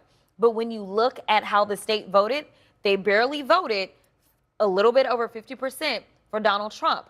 But every other statewide election, governor on down, they voted for the Democrats. So it's a 50-50 state. And the congressional delegation used to be 7-7, reflective of the people. And so what we have now, though, is the state of Texas, ever since the Shelby v. Holder case, they have decided, you know what, thank you, hallelujah, because they have always been found to be intentionally discriminatory. When we ended up adding 2 new seats in the state of Texas, somehow that was because there were 95% people of color that were added to the state. But when it came down to it, somehow they worked around every single person of color that they could find to create 2 new Anglo seats. Right now, what they are going to do is they are going to further dilute the voices of black and brown people so that they can accomplish this sinister goal of making sure that they can squeeze out and cheat and get these seats. To remind people, of course, North Carolina is one of those states where a judge said it was surgical precision they were using to try to gerrymander in this way. And of course, Shelby v. Holder rolling back the Voting Rights Act under Section 5, which continues to impact everyone even today. A big story right now that's happening, even aside from gerrymandering and redistricting, has been about what's going on with Jeffrey Epstein and the campaign promises that then candidate Trump was making about transparency. You were on the House Judiciary Committee. Democrats on that committee are calling for Trump administration officials to testify about how they've been handling this entire investigation. What would you ask them? Oh, I mean, there's a long list. But I can tell you that I serve as the ranking member of oversight as the subcommittee on judiciary. We just had a hearing today, and they decided to go after our nonprofit organizations. But what we did is we focused on what the American people want to hear about and what we should be doing, which is actual judicial oversight. And so we should be calling in Pam Bondi. We should put her under oath to testify in front of judiciary on the House side. About Epstein? About Epstein, absolutely. What do you want to know? Well, first of all, she said, oh, you know, I've got the files on my desk. Then the next thing you know, she said, well, wait a minute, there are no files. Which one is it? When were you lying? And why are you lying? What is the cover up? We know that your boss indicated that he was going to release the files. What is the holdup on releasing the files? And how are you going to go about determining what is relevant, right? What is, I forgot the exact term that he used, but that's basically what he said, right? Like, what is going to be your process? But ultimately, I want to know not just about specifically the Epstein files, but how she is running this DOJ, because I don't have any confidence in the way that she is running this DOJ. Because you're intimating that somebody else is running it, or that she is a puppet, or what? I believe that she's okay with violating the law. In what way? That she's in all ways. When we talk about the firings, I have questions about the firings that she has done to so many of those people that work for the DOJ. Are you firing people in retaliation for them actually doing things that they should be doing? So, Congresswoman, I have to ask you, I'm sure you perhaps have heard by now that President Trump had a lot to say about your colleague, Congresswoman Alexandria Ocasio-Cortez, but also yourself as well. Listen to what he said. AOC, look, I think she's very nice, but she's very low IQ. And we really don't need low IQ. Between her and Crockett, we're going to give them both an IQ test to see who comes out best. Now, I took my test. I took a real test at Walter Reed Medical Center, and I aced it. I got every one of all those questions right. Now it's time for them to take a test. What is your reaction to what he is saying? It is absolutely ridiculous that I live rent-free in his mind in a time in which the American people are suffering. It's already been reported on as it relates to the inflation. We know that the job numbers were bad. We know that this big, ugly bill is going to directly harm so many people, not just the 17 million. Wait. Did she just say the job numbers are bad? Oh, you mean the 14,000 jobs that Joe Biden got a month before he left the Oval Office? I mean, 14,000 jobs. This guy has the highest ratings right now for jobs, stock market, everything. Inflation is literally zero. Like, why are you just lying? Why would you just lie?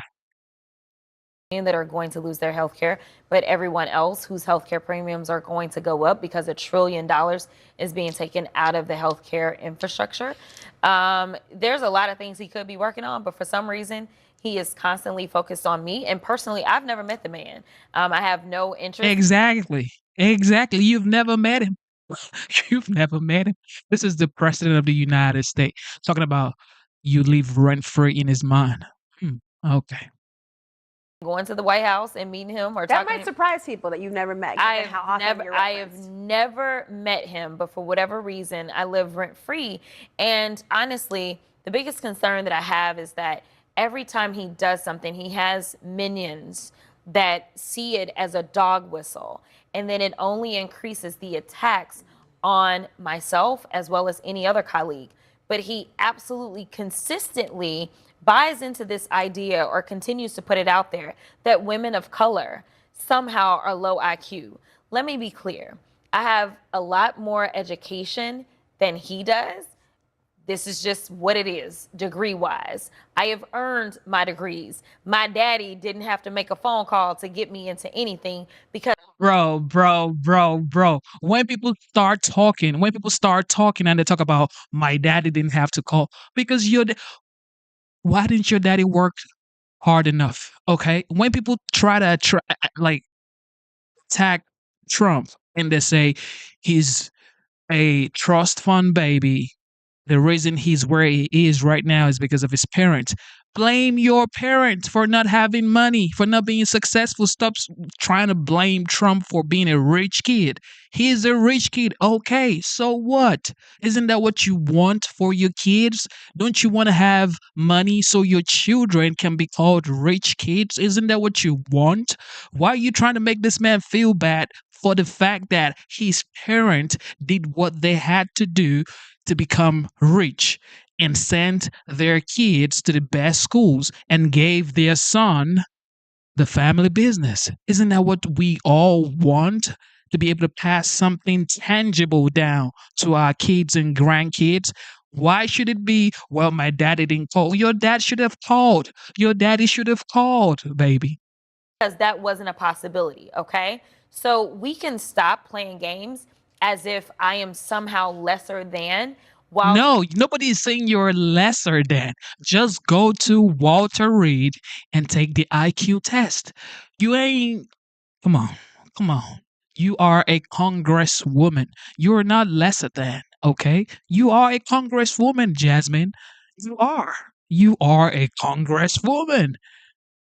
Look at you doing good. You're doing great, baby. All you have to do is go to Walter Reed and take the IQ test. You ain't got to worry about nothing. has somehow hoodwinked enough people to become president of the United States, mostly because they thought he was a good businessman. But that is just because he's a Nepo baby.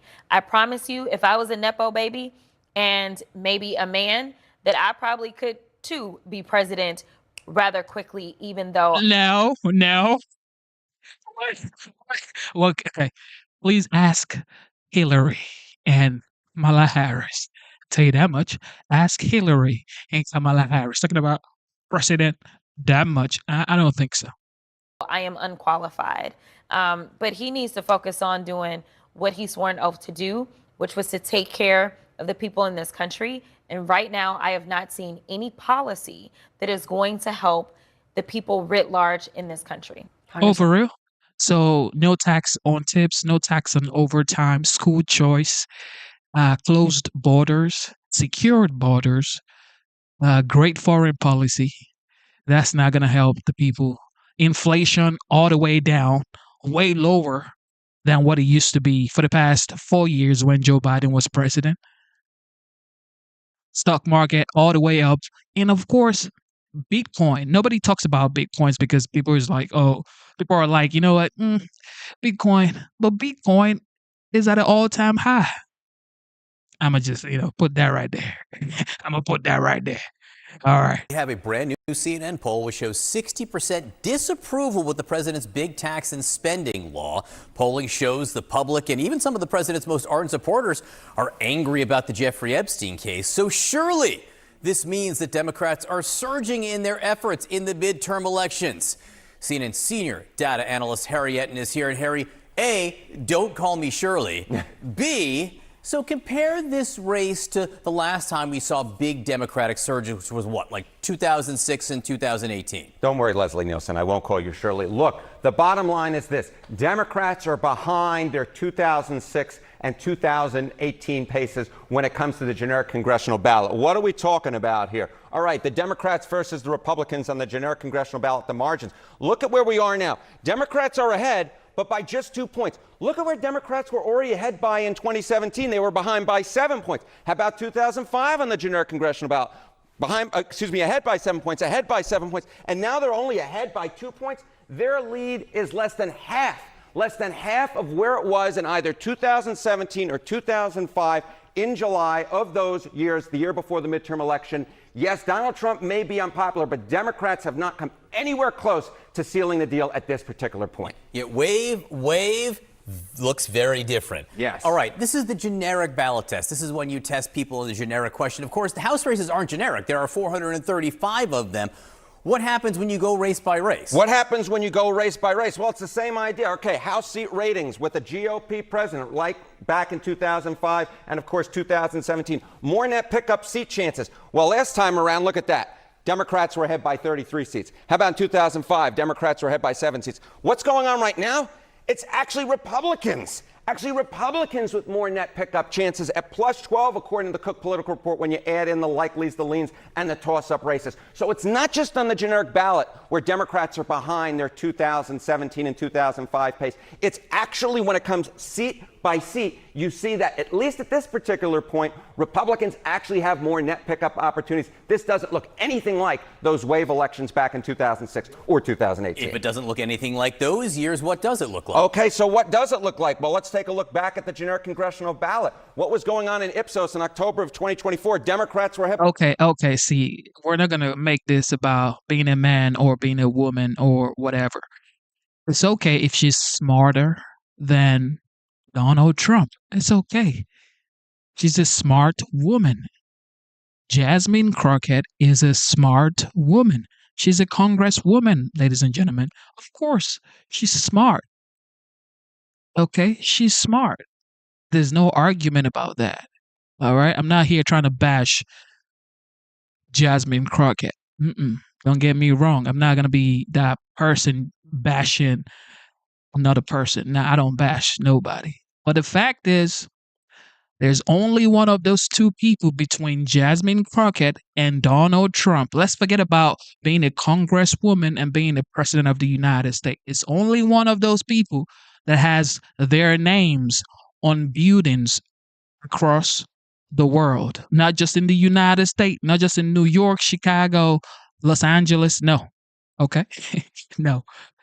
It's just one of them that has their names on buildings, okay? It's just one of them that has billions of dollars. It's just one of them that rejects and refuses to take their salary. Just one of them. And the name of that person is Donald J. Trump.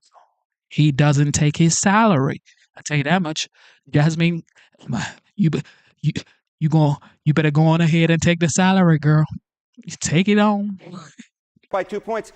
Look at where we are now. Democrats ahead by 2 points among registered voters. At this particular point, this election cycle looks a lot more like 2024 than it does than either 2018 or 2006. And so, of course, Republicans actually held onto the House back in 2024. Will it happen this time around? We'll just have to wait and see. But for anyone who's writing the Republican House's political obituaries, hold the phone. This is a reality check. Republicans are still very much in the game.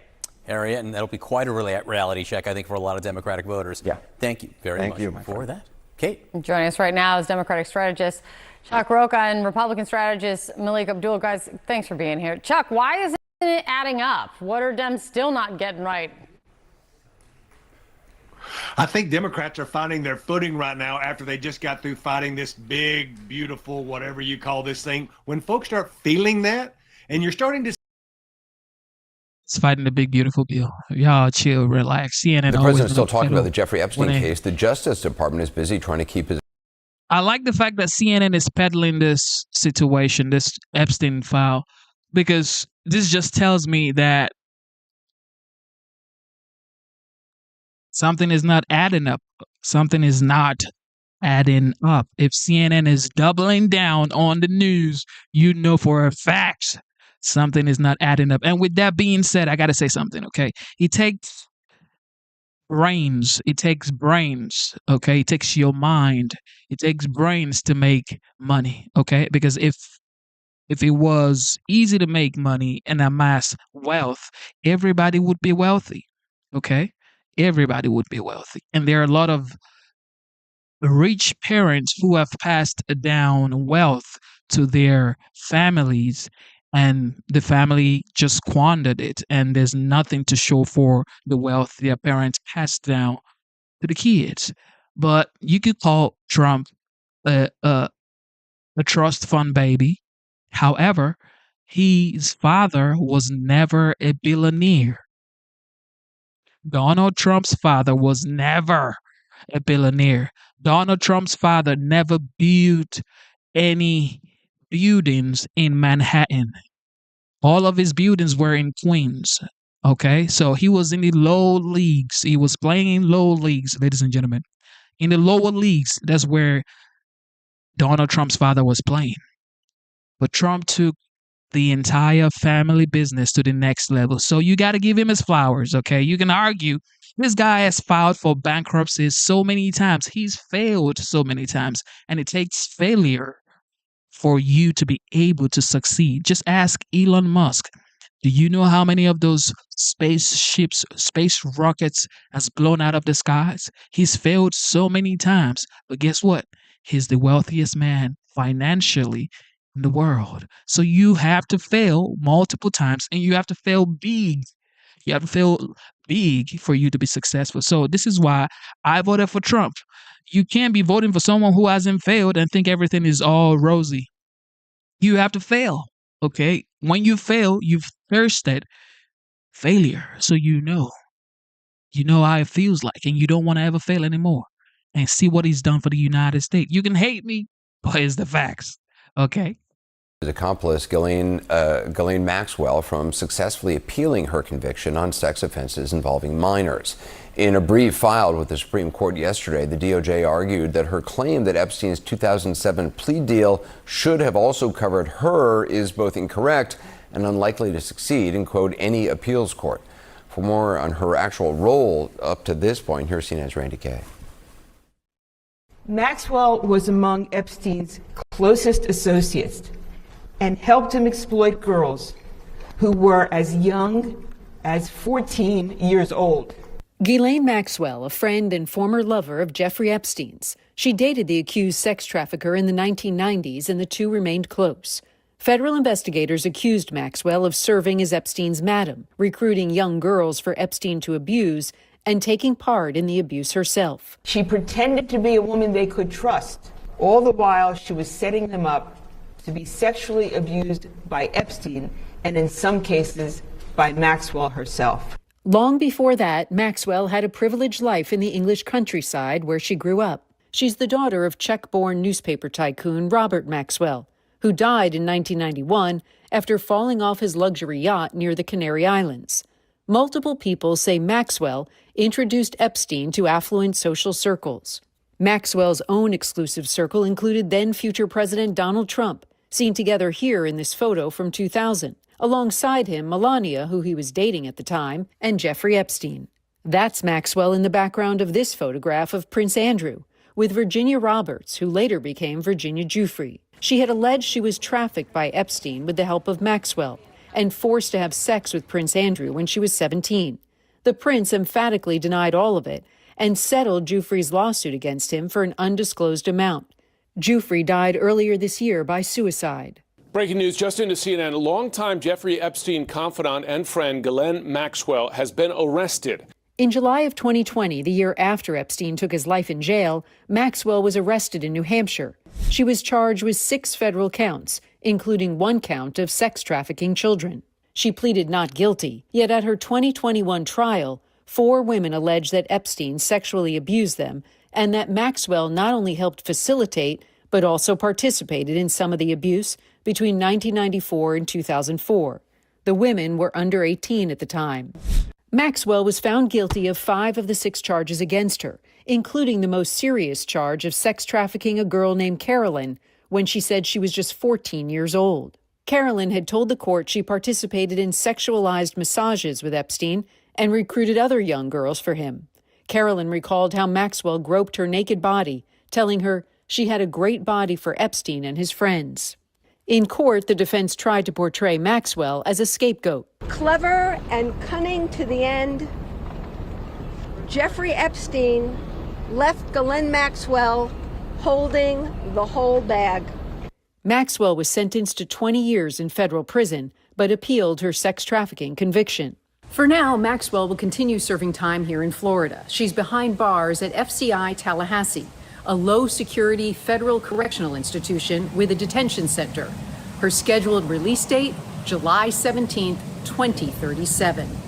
Randy Kay, CNN, Palm Beach County, Florida. Well, for more on all this, how all this is being viewed inside the Department of Justice and the FBI, I'm joined by CNN senior law enforcement analyst and former FBI Deputy Director Andrew McCabe. What do you make of the Justice Department's argument to the Supreme Court for why they shouldn't take up Maxwell's appeal? Because at the core of Maxwell's petition, she's arguing that the government's non-prosecution agreement with Epstein as part of his 2007 plea deal also applies to her.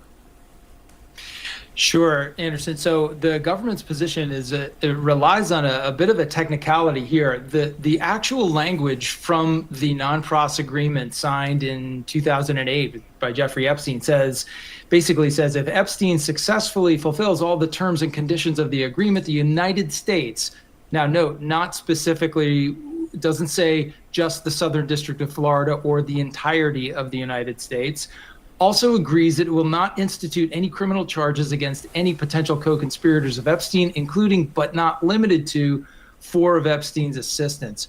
So she is claiming that she comes within the protection of that clause. The Department of Justice saying, no, we had an internal policy at the time that said if a specific district gives you a non-pros agreement, it applies only in that district, which means the Southern District that came through in 2019 or 2020 indicting Epstein and Maxwell was not bound by this exclusive agreement. The situation between Bongino and Pam Bondi, have you ever seen anything like it, and is that tenable? No, absolutely not tenable. I've never seen anything like this. The idea that a deputy director of the FBI would confront the attorney general in the White House in front of other people and they'd get involved in some sort of a shouting match, making accusations about each other. I can't even imagine that ever happening. And if it did happen, I'm shocked that the attorney general hasn't already removed him from his position. It's a level of disrespect and disarray among the leadership of those 2 agencies that's really just a terrible thing, terrible example for the workforce. It sounds like there's a lot more files that could be released if the government wanted to. Do you think that's likely to happen? I think it's unlikely to happen. I think there's probably a lot of information in there that they really cannot release because it's protected by grand jury secrecy rules or maybe Privacy Act concerns, or maybe it's confidential witness testimony that witnesses requested protection from.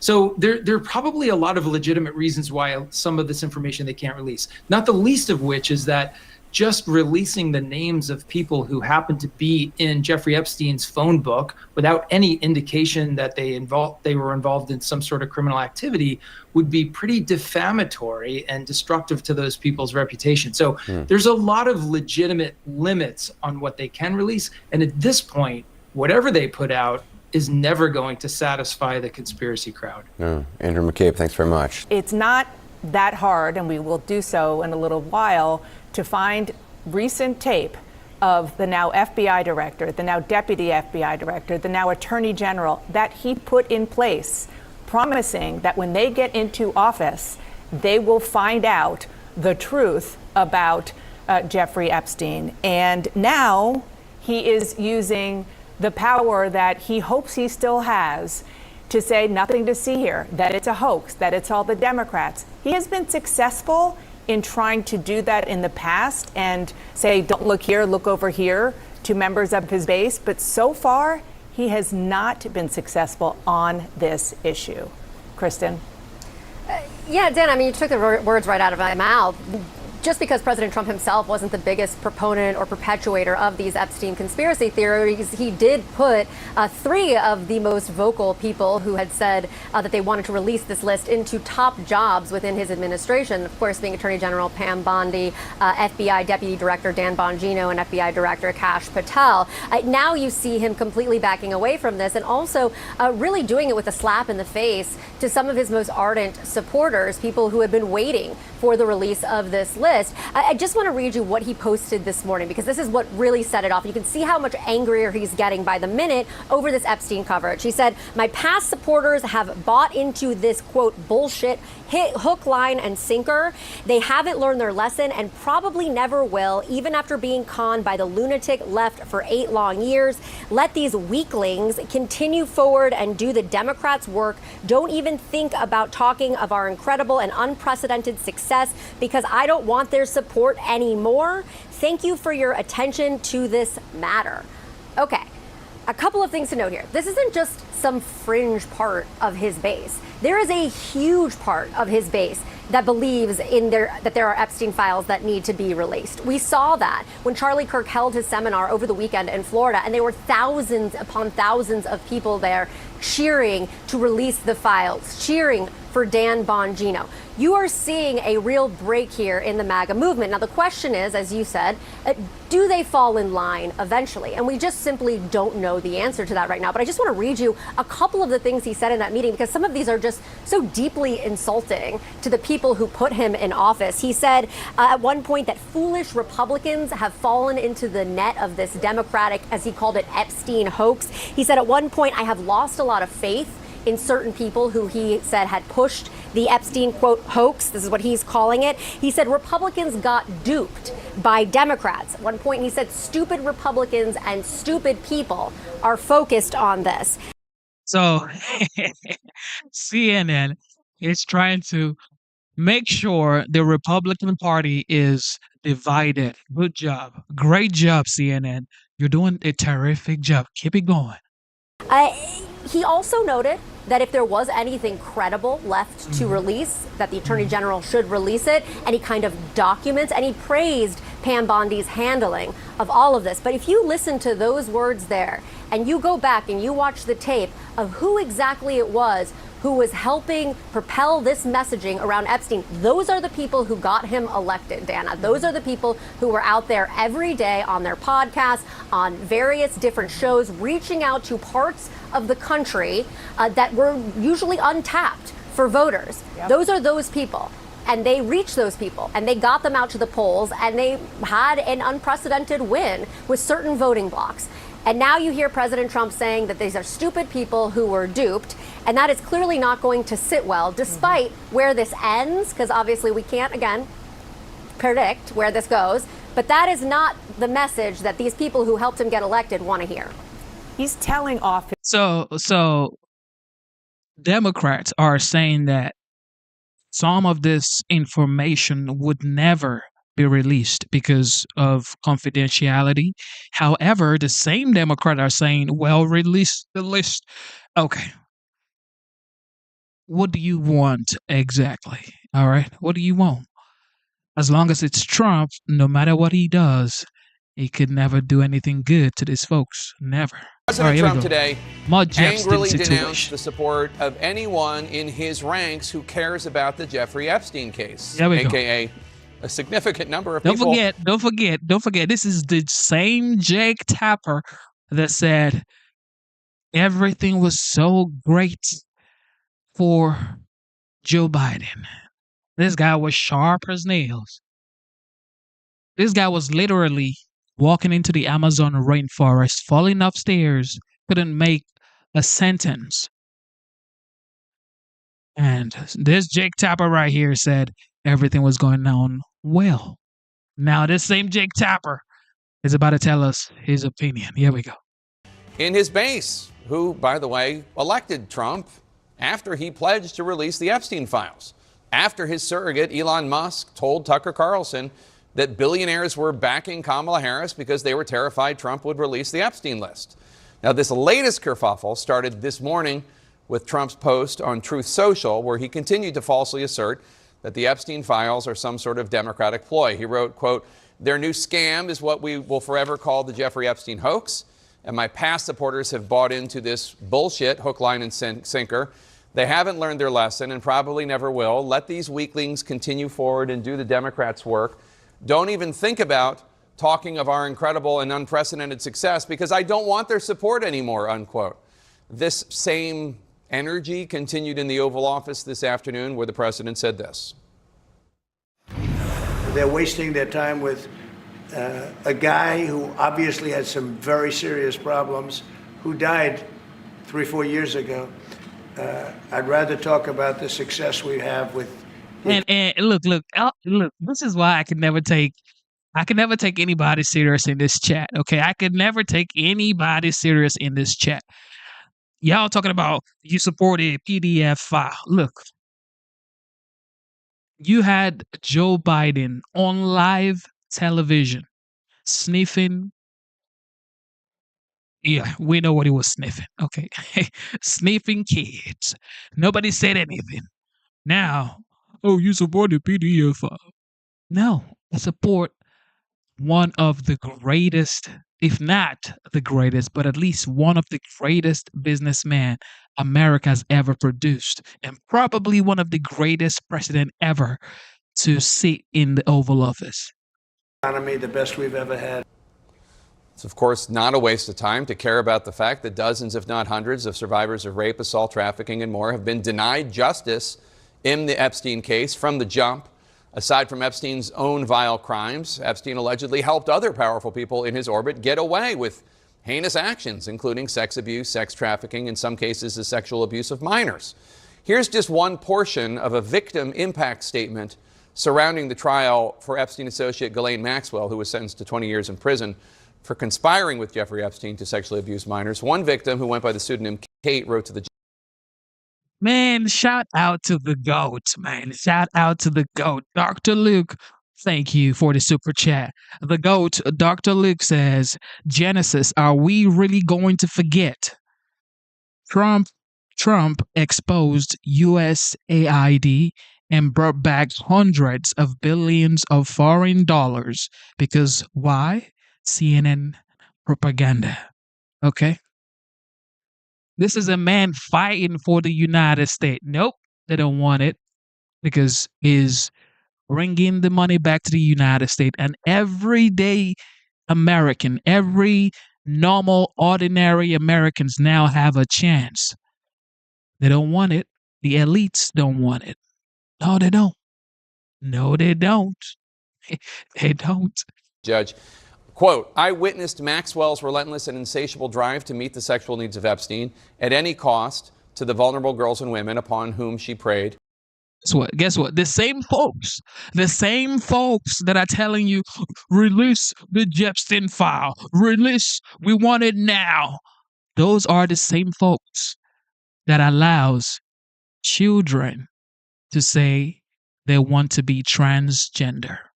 The same folks, okay? The same folks that are telling you, release this file, are the same folks that are telling you it's okay for men to play in women's sports. The same folks, okay? Look, think about it. The same folks are telling you, release the file. And then they turn around and say, it's okay for little Betty to, transition into John. The same folks, okay? Protect the kids. Please protect the kids, okay? and fed to Epstein and other powerful men. The many acts that were perpetrated on me by Epstein, including rape, strangulation, and sexual assault, were never consensual and would have never occurred had it not been for the cunning and premeditated role of Ghislaine Maxwell played. Kate went on to write that the consequences of what Maxwell did have been far-reaching in her life. And this has been, let's just say it, this has been a huge about-face for Trump. He's the dog who caught the bus. On a podcast just last fall, he promised he would release the Epstein files.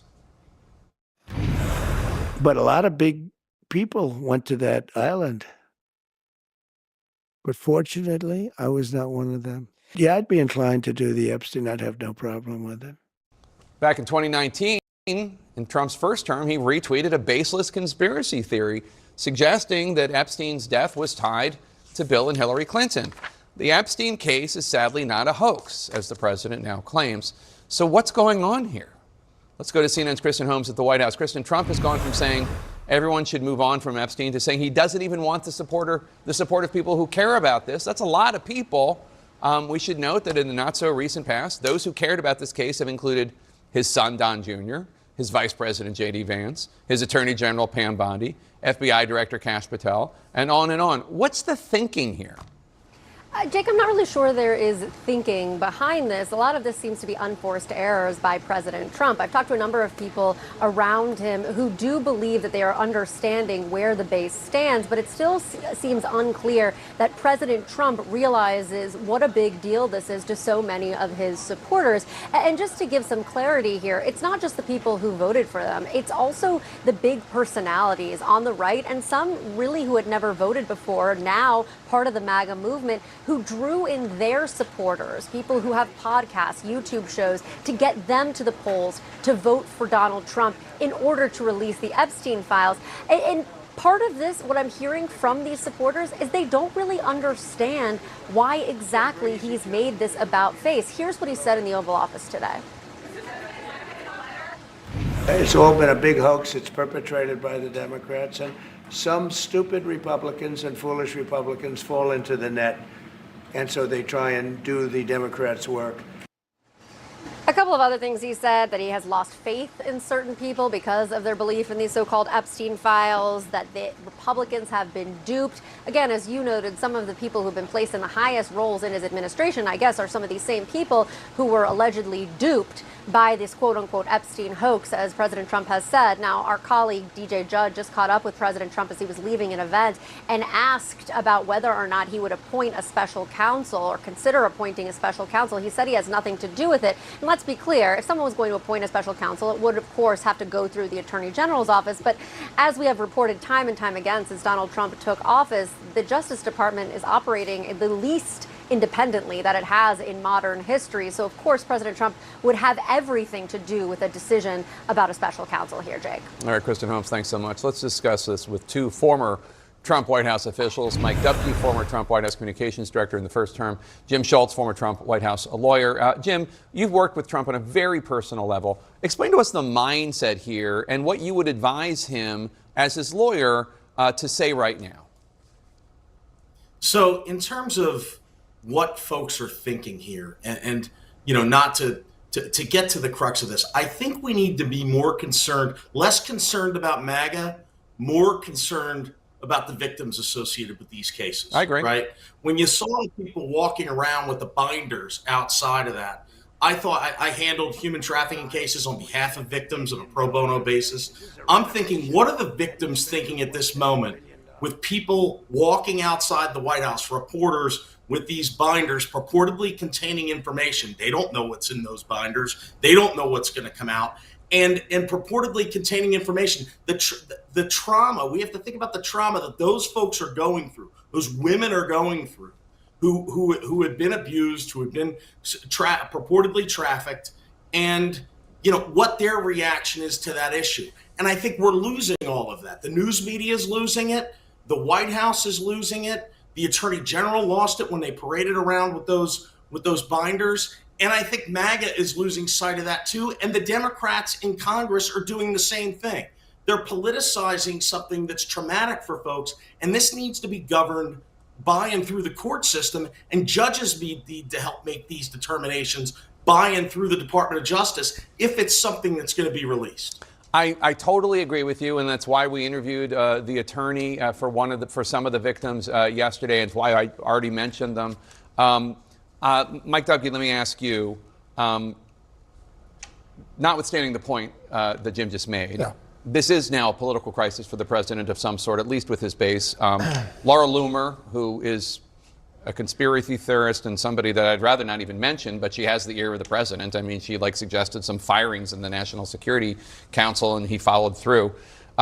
She told Politico that she worries that his handling of the Epstein case could consume his presidency. She said, quote, obviously this is not a complete hoax, given the fact that Ghislaine Maxwell is serving 20 years in prison in Florida for her crimes and activities with Jeffrey Epstein, who we know is a convicted sexual predator. Loomer told Politico, that's all true. This is why I said, and I'll reiterate it again, the best thing the president can do is appoint a special counsel to handle the Epstein files investigation. Again, that she sounds reasonable there. She's not a reasonable person, but still. Well, that she's also a leader within this movement. That's exactly so what she says on this topic matters. Yeah. And to Jim's point, this is a political story now, like it or not. The courts are almost secondary to what is happening. I frankly am surprised I'm not surprised that the president doubled down or even tripled down on this, because one of the superpowers of Donald J. Trump is that he runs into fire and survives almost every time. In this instance, though, he lit this fire. Well, he didn't necessarily light this fire, but he did stoke it. Yeah. And as did his supporters. But they stoked it for a really good reason, because a lot of what he won on, one of the reasons that his base loves him so, is because he points to powerful individuals that have been lying to the American people. That whole story, including now sex, is wrapped up in the Epstein case. So I am surprised that he's trying to be dismissive of this at this point, but I think he's playing to his strength, which is running into this. I don't think it will be successful. Yeah. At some point, we're going to have, you are going to continue to talk about it, as will others. The Democrats will not let this go. And frankly, a good chunk of his supporters will not let this go. And this is going to affect the midterm elections. And this is now a purely political story. Of course, it's now a purely political story. But anyway, we're going to listen to Trump suggesting that the FBI FBI should right look into the Epstein case, but not necessarily because of Epstein's actions, former but because he casino says it's a executive. scam pushed by Democrats. But they ought to look into the Jeffrey Epstein hoax too, because that's another hoax that's frankly put out by the pushing the Republicans and put out by the Democrats. Just to be specific on timing, Epstein was investigated and arrested during Trump's first term. Now, Trump and Epstein, of course, were once friends. Trump's talked about that in the same circles decades ago. This photograph goes all the way back to 1997 in Mar-a-Lago, so it's a long time ago. And Trump hasn't been accused of any wrongdoing in the Epstein case. Out front now is Jack O'Donnell, the former president and chief operating officer of the Trump Plaza Hotel and Casino.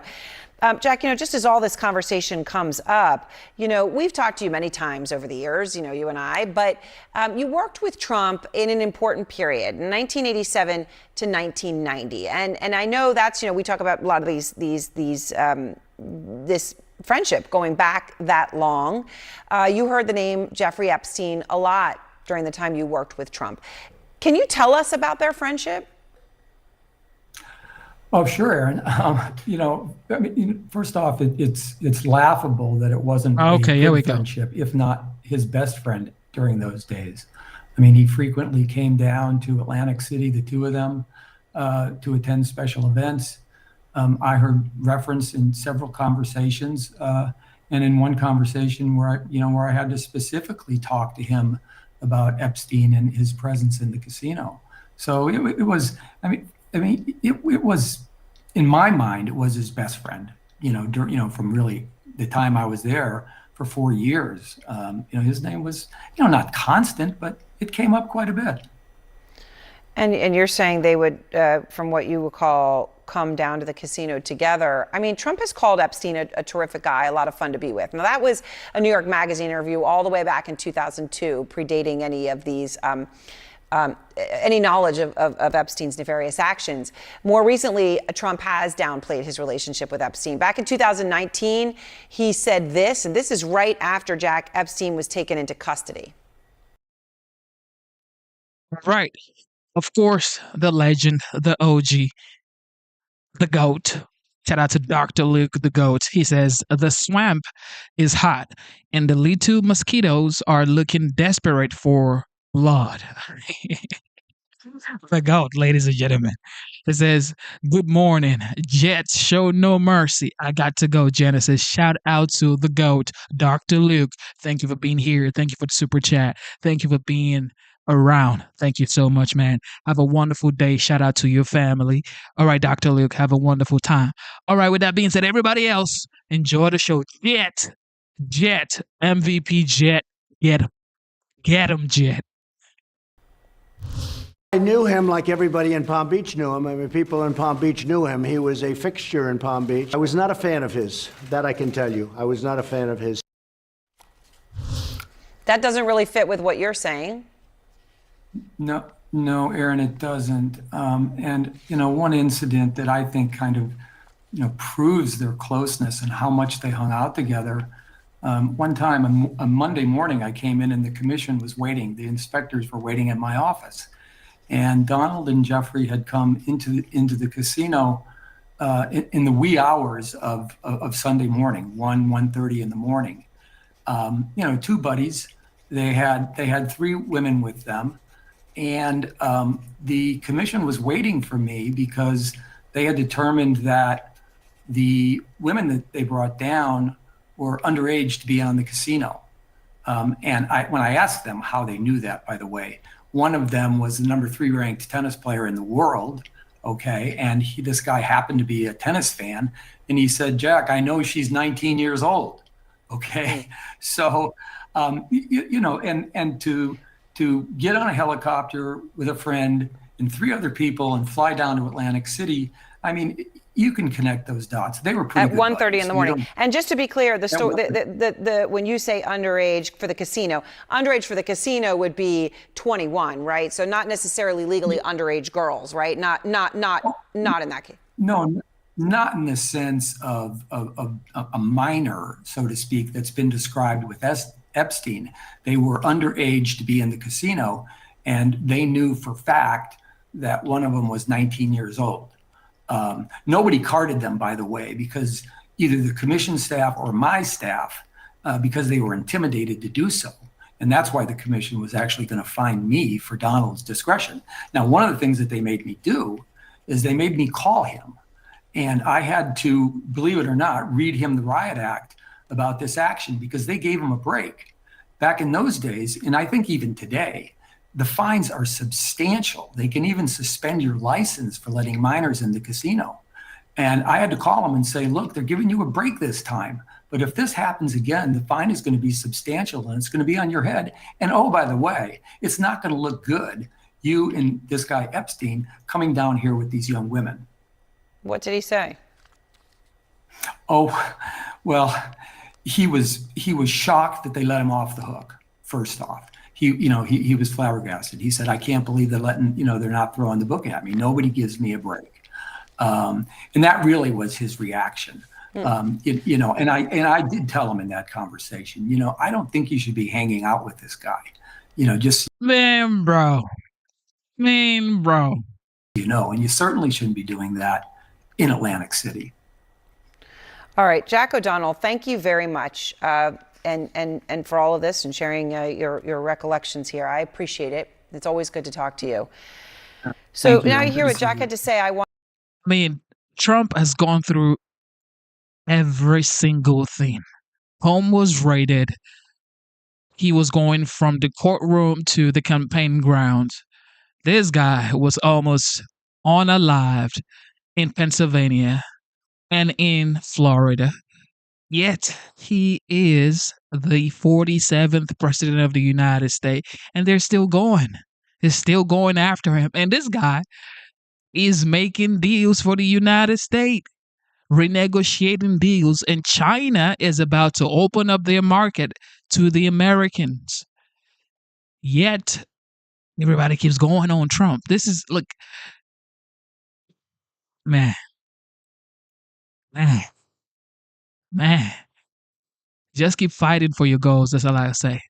Keep fighting, never quit, because Trump is the definition of never quit. Keep on fighting.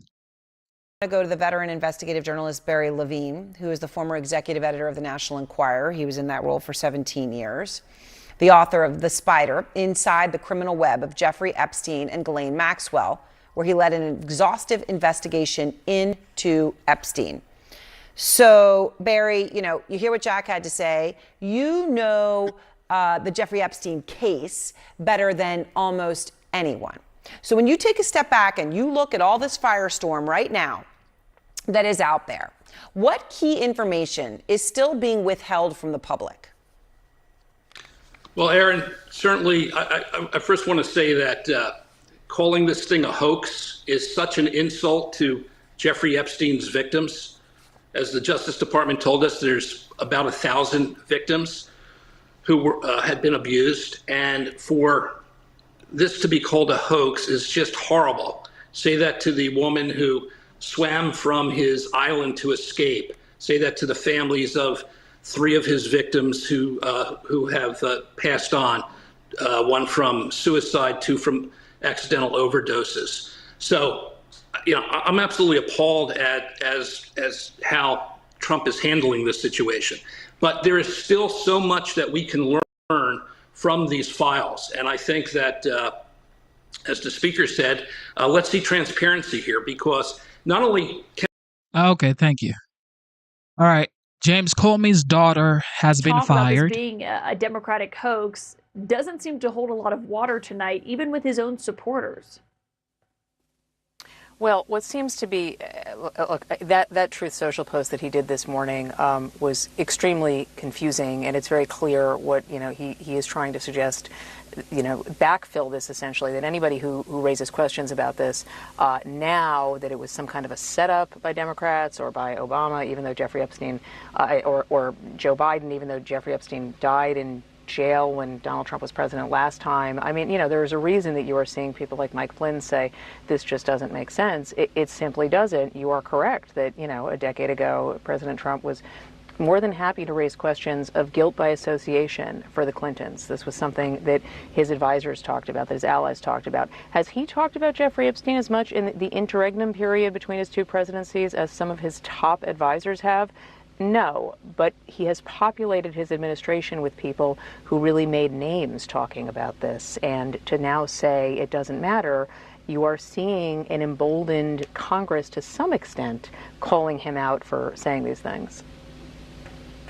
I wonder what you make of that, because one thing he has made clear is he wants people to stop talking about this. He wants this to stop being a story. And you're seeing the right-wing influencers that he's calling, or like— No, actually, I want people to keep talking about it. Yes, keep on talking about it. Don't stop talking about it. That's what I want. I want people to keep talking about it. Maybe informations would come out. Or if it doesn't come out during the Trump administration, whoever is going to be the next commander-in-chief would have to do something about it, because if it keeps on going, but I doubt it's going to keep going on for the next 3 years. I doubt it. some of his most ardent members in Congress, most ardent supporters, say they still want to hear more. I wonder what you make of that, when typically they fall in line with what he says. I think there's a couple of things at play, Caitlin. I mean, I think one is, he is a lame duck. I mean, part of why he has tried to hold on to his party so tightly since he took office He's again not a lame was duck. to get things done. He saw what happened in term one when members of his own party were rising against him on various fronts, and so he wanted to pass, the one big beautiful bill, and there were other pieces, there were other things he wanted to accomplish, and generally he has scared members of his party into not speaking out if they were upset with it, or people supported what he was doing. Now you're seeing things like Tom Tillis, who you just played a quote from North Carolina. He's not running again, and so he clearly feels emboldened to speak out. Marjorie Taylor Greene has been speaking out more and more.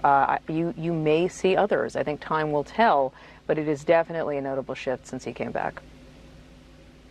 Yeah, I mean, when it comes to Trump trying to move off the story. I want you to listen to what he said in the Oval Office, where he himself was basically trying to say it's time to move on from this. I call it the Epstein hoax. It takes a lot of time and effort. Instead of talking about the great achievements we've had, instead of talking about the things we've achieved, we've had tremendous achievement. The scandal you should be talking about is the auto pen, the things that they should be talking about. The big, beautiful bill is one of the greatest pieces of legislation ever in this country. All these things that happened that wouldn't have happened if you had good leadership. And that's what you should be talking about. Maggie, as you know, the president is typically pretty good at changing the narrative when he wants to, or putting something else out there. Does your reporting show, are you surprised that he's struggling to change it in a way that he typically has not? I think this one, Caitlin, a couple of things. Number one, Jeffrey Epstein has been a mainstream story for a long time. You know, there were a lot of people who covered issues related to Jeffrey Epstein and the crimes that he committed. He was in prison. His death was very well covered when President Trump was in office the first time. So number one, it's not just a story that takes place, you know, on the internet. This takes place across the board. Number two, you are seeing his allies, advisors, supporters who have gone out there and talked about this and who I think believed that they had his support on this, getting questioned by their own base. And so this is sort of a story of a question of who do you trust? And that is very clear in what he's saying. It's hard to tell people. I mean, again, I said this earlier about his Truth Social post. It strains credibility to suggest that this was, you know, I call this a hoax and therefore it's a hoax. People are clearly feeling as if for their own reasons, whether it is because of the people who listen to their podcasts or because of their voters in the midterms, that they need to make clear that they don't agree with them. Lastly, we also learned tonight that James Comey's daughter, Maureen Comey, who is a prosecutor in Manhattan, successfully had worked on the cases of Jeffrey Epstein and Ghislaine Maxwell. She's been fired abruptly. Our sense is that she wasn't given a specific reason. Do you believe that that's related to what's happening right now? What's your sense of that? It's hard to ignore the fact that she was involved in some of the cases involving Jeffrey Epstein. You know, time will tell whether this was the reason why, whether folks suggest that she had something to do with that. As you say, she apparently was not given a specific reason, and Article 2 was cited as, you know, under the powers of Article 2 and the executive branch. She was dismissed. You know, the president has obviously no love for James Comey, but this would, you know, potentially feed into a line of what he is trying to allege as some broader effort that's separate from him. Yeah. Maggie Haberman, excellent reporting as always. Thanks for joining me. Thanks, Caitlin. Up next, my other inside sources, Politico's White House Bureau Chief Dasha Burns and CNN's senior correspondent Donny O'Sullivan. And it's great to have you both here to just get your perspective on this. Donny, I kind of just would like for you to walk us through this, because I think one question that some people have is, given Trump himself has attached to this, the people who support him the most are and are not willing to let it go just because he says, stop talking about this. Yeah, Caitlin, it's absolutely shocking for them. It really is shocking. And I was trying to think of this today in terms of, you know, in MAGA media, there are, you know, many conspiracy theories and objects of fascination come and go. But every day, pretty much, for years, you'll always hear people on those channels, on those platforms, talk about two things. One is the false claim that the 2020 election was stolen. They are still talking and obsessing about that. And secondly is the Epstein files and everything to do with that. So Trump coming out and saying, just forget about this, I think is so much of a shock that it would be a quick. All right, thank you. All right, James Comey. Why fire her now? Can we talk about Maureen Comey for a second? Maureen Comey was for 10 years, an extremely successful, dedicated, and ethical assistant U.S. attorney in the Southern District of New York. She was a high-ranking person in that office. She became the head of the Public Integrity Unit. She supervised the case against Robert Menendez, the corrupt senator. She tried Ghislaine Maxwell. She tried P. Diddy. The idea that she got fired is a disgrace to the Justice Department. And Jay Clayton, supposedly the U.S. attorney in the Southern District of New York, ought to resign himself in disgrace because he allowed this to go on. This is an outrage that this woman got fired. Let me add to what you're saying.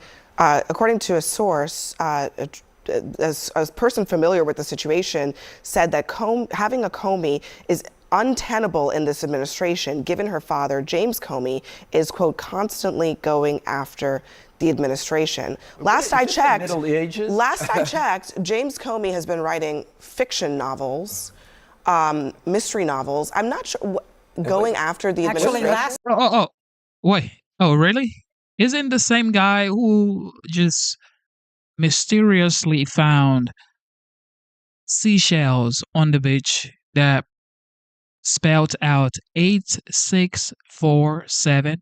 Oh, he's writing fictions. CNN. CNN never disappoints. They never disappoint, ladies and gentlemen. CNN never disappoints. You checked was what, like a week ago or 10 days ago, when it was announced that they were going to be investigating James Comey and Brennan as part of what I think is a distraction strategy. And today or yesterday, Trump blamed Comey for having put together this, what he's calling the Epstein hoax, despite the fact that it precedes Comey. It's also, I mean, I don't know, seems like really bad timing to fire the person who prosecuted Epstein and Ghislaine Maxwell. Just seems like poor timing. I don't know. I'm looking at you, brother. You're welcome. Look, I don't know. I mean, she's no more entitled to this job than anybody else is. And if she's so great, the next president can hire her, and maybe they will. And he can hire and fire whoever he wants. I don't know how good at her job. I mean, did she do a good job on P. Diddy? I don't know. I mean, does it seem like that went well? Looked like it didn't go very well to me. So, I don't know. I mean, the idea that because she didn't get a complete conviction, she got somewhat of a conviction in P. Diddy. Barely. The dude was grinning at the end. Well, that's not a good case. But you don't fire prosecutors. Resume, I went after P. Diddy, and that's not what you'd put on your resume. It was a disaster. You're not trying to say that that's the reason. But beyond Comey's daughter got fired. Amazing at this job when the biggest case she just had a moment ago sucked. But beyond all that, under Article 2, he can hire and fire anyone he wants. There are civil service rules for lawyers. I understand. And well, I mean, you can laugh, but there are. I know the Trump administration doesn't really feel it's bound by lawyers. Obama and Clinton and Biden never fired anyone. An assistant U.S. attorney? Never in history. I'm asking you. You're the expert in this category. You're saying they never did. Not one. Never. Not one single time. George W. Bush fired a bunch of U.S. attorneys. Remember? U.S. attorneys. Not assistant U.S. attorneys. Oh yeah. They all fire people. Of course they fire U.S. attorneys. So then why are we acting like this? They are political appointees. Every president is entitled to fire every political appointee. Maureen Comey was a line prosecutor, and I was one. The tradition has always been that you stay from one administration to the next. I'll say that.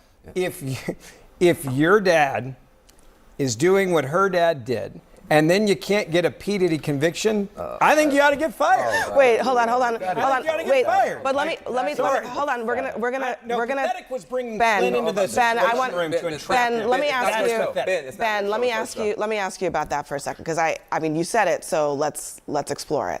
Her dad is doing what exactly? Her dad is a guy that constantly was going after Donald Trump with things that we now know are lies and entrapping people. So how many years ago was that? it's his whole life story, his biggest accomplishment. No. How many years ago was it? Well, that James Comey was in a position a position he was of in a power. position of power until he got fired by Donald Trump. Okay, almost absolutely incompetent. Almost a decade ago. Okay, so we're talking 8 years now. So there's that. The second thing is you're suggesting that because a jury decided that they were not going to completely prosecute P. Diddy, she is all of a sudden a terrible attorney. Is that the suggestion? Not good. Oh, wait. So she convicted Jeffrey Epstein, Ghislaine Maxwell, Robert Menendez. She convicted P. Diddy, just not on every single charge, and she is not good. I don't know. How hard is that? All I'm saying is I don't give credit for people doing an average job. When a guy's got gold bars in his jackets in his house, you should be able to get that conviction. I didn't even go to law school, and I think I could get that conviction. Hey, there's gold bars in the guy's jackets in his closet. Ben, I don't know what kind of lawyer she is. I'm not an expert. It's not like a Ben does, but I'm just saying that like an honest, like let's be honest, right? Like for just 1 second, let's be honest.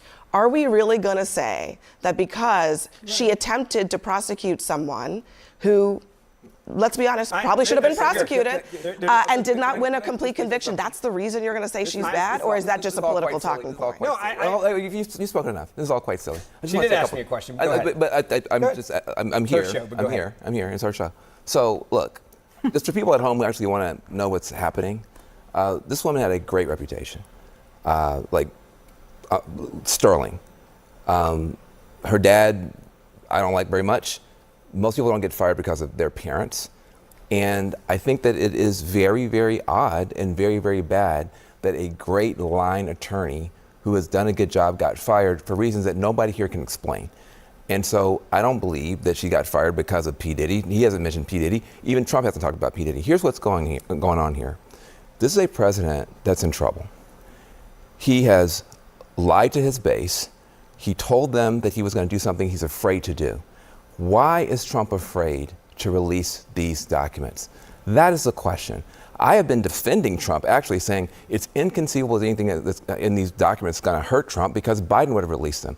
But he's been acting so... Do you still think that's true? Well, now he's acting so weird. Trump is acting so bizarre. So has that changed your view? Ben, you actually think Merrick Garland, who moved with the speed of a wounded sloth, and was definitely... That's what I thought. Maybe I'm would have released this? Here's what I'm going to say. Listen, the guy who took forever and a day to bring a case against Trump? Here's what I'm going to say. Those of us who were making that claim have been undermined this week by Donald Trump acting so bizarrely. Why is he on Truth Social crying, saying, I don't even want you to be my friend anymore because you're being... This is unbecoming. This is strange. And it's starting to make people who don't want to believe the worst. And we should be talking about that, not about... Okay, can I make one argument, perhaps? We've seen this many times with Trump. Sometimes he acts a lot guiltier than he is. Could be. You know what I'm talking about? Acting weird. Stop being weird. Sometimes, release the stuff and move on. He sometimes acts extremely as if he has something to hide. When maybe just coming up with the truth, just confronting the thing is not as bad. He tends to do that. I'm not sure. I think that it's hard at this point for us to say just because Trump is acting this way, it means that this other thing is going to happen. He has said it's not a defense of Trump. It's just a pattern of behavior that we've observed over the years. He has said out loud, sure, any credible information, I'd be fine releasing that. They haven't done anything yet. It feels like we're in this period between an instruction and an action. I don't know when the action is going to come, but he has said out loud, release credible information. I assume they're going to do what they can do. It's just, it's opaque to me what that is. Pam Bondi said she is not releasing any further information. She got a new instruction from he said it out loud. I mean, he's the boss, isn't he? The question I wanted to ask. So last week, I would have said there was no way in hell that Pam Bondi was going anywhere. But this is beginning to last a long time, and it feels like somebody's head needs to roll. Do you guys feel there's any chance at all that Pam Bondi is on thinner ice today than she was a week ago? No. Look, it's extremely disruptive. This would be true no matter who the president is, to go through getting rid of a cabinet secretary of any kind, especially the attorney general. It is not worth it And it's probably not warranted here, but they are on a roll. He's had a great 6 months. Democrats haven't really laid a glove on him. He's done virtually everything he wants to do. I think part of his frustration is that Democrats who didn't care about this until 5 minutes ago are using it and using the words of his supporters against him. And it's highly frustrating for a guy who thinks he's on a roll and now it's going to lie. When Signalgate wouldn't go away, he got rid of Waltz. Man, somebody give this guy a job, man. Somebody give Scott Jennings a higher job. Come on, man. Somewhat got rid of him. Non-confirmed position, but he's now going yeah, I mean, Waltz was a fall guy. Gave him a bone. Waltz was a fall guy for Signalgate. She's not going to get fired. She's not going to get Waltz. She's not going to get the head that just rolled is Comey's head. I mean, the Comey's daughter. That's the head that just rolled. That's a distraction. Exactly, it's a distraction. So I'm saying that's. Man, please. Man, please. Man, please. This man is doing a great job. So because of this Epstein's files, you want to end the whole administration? Trump spent days trying to get his party and the country to move past the Jeffrey Epstein files. He's pleaded with his supporters. He's bargained with them. They're going he's called hard. them privately on the phone. He's publicly rebuked them. So far to no avail. And the Justice Department's abrupt decision last night to fire Maureen Comey, one of the lead prosecutors in the Epstein case, whose last name certainly rings a bell, it doesn't seem to be doing the trick either. She got no explanation for her removal, but the timing is odd, to say the least. Last night, in an interview on a right-wing network, the president repeated his, frankly, ludicrous claim that the Epstein story was manufactured by Democrats as a way to get him, and that perhaps federal investigators would look at it from that angle. I think they could look at all of it. It's all the same scam. They could look at this Jeffrey Epstein hoax also, because that's the same stuff. That's all put out by Democrats. Yeah. And, some of the naive Republicans fall right into line like they always do. They just don't have the sustainability. They don't have they don't have that stick to it like glue. The Democrats, they have bad policy. They have bad candidates. They have bad everything. But they stick together. I think it's in the case of Epstein, they've already looked at it, and they are looking at it. And I think all they have to do is put out anything credible. But, that was run by the Biden administration for 4 years. I can imagine what they put into files. Just to emphasize, there's no evidence of about what the president just said about Man, this is CNN, bro. This is CNN, bro. Let's talk a lot more about there's no evidence. This and learn more from a terrific group of reporters we have here at the table. CNN's David Chalian, Sabrina Rodriguez of The Washington Post, Zolan Kano-Youngs of The New York Times, and CNN's Paula Reed. David Chalian, I'm going to start with you. It's really remarkable to continue day after day to see President Trump try to squash this. And the more he tries, the worse it gets with his very own base. Yes, and when we say base, this isn't even with necessarily his base of voters, but this very powerful, vocal, influential group of MAGA communicators, right? That throughout Donald Trump's entire time leading this movement have taken their marching orders from him. I mean, so what notes he wants them to play, they sort of play, and we're seeing this moment where that is not the case right now, and that is coupled with Donald Trump, who is usually a master at sort of framing a narrative and setting the course, and he can't shake this story because his plea to shake it is in this cycle. Usually he's very savvy in understanding that, and now he himself is perpetuating it. And you can see him trying real time to layer other conspiracies on top of the one that his people, more his people than he, put out there about Jeffrey Epstein. And the dog's not hunting so far. I want to talk about Maureen Comey, because this is chilling, potentially. Talk about what we know about the reason she was fired. Again, she is a career prosecutor. She worked on the Epstein case. She also worked on the Diddy case. Yep, that's right. What are you hearing?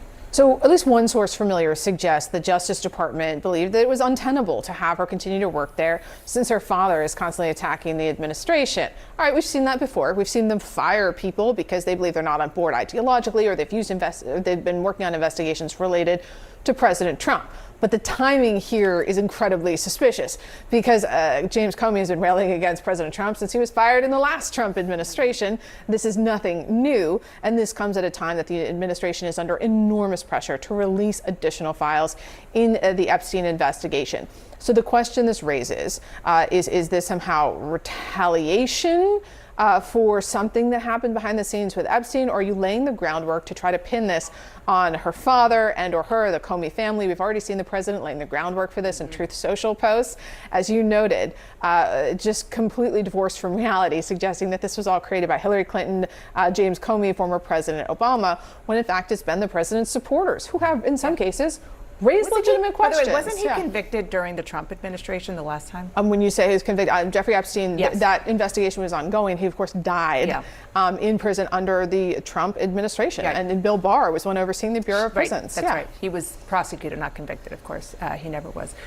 You work for the New York Times, and your colleagues just got a little bit more reporting on this Maureen Comey situation. That's right. We're all still looking for details here on the exact reasoning of her firing. What my colleagues are reporting now, though, is that Maureen Comey has sent an email to her colleagues and really expressing a warning of what this event amounted to. She said in this email, if a career prosecutor can be fired without reason, fear may seep into the of those who remain. She went on to say, do not let that happen. She would later call fear, quote, the tool of a tyrant wielded to suppress independent thought. I mean, that seems like a much broader warning about the dynamics right now of our government.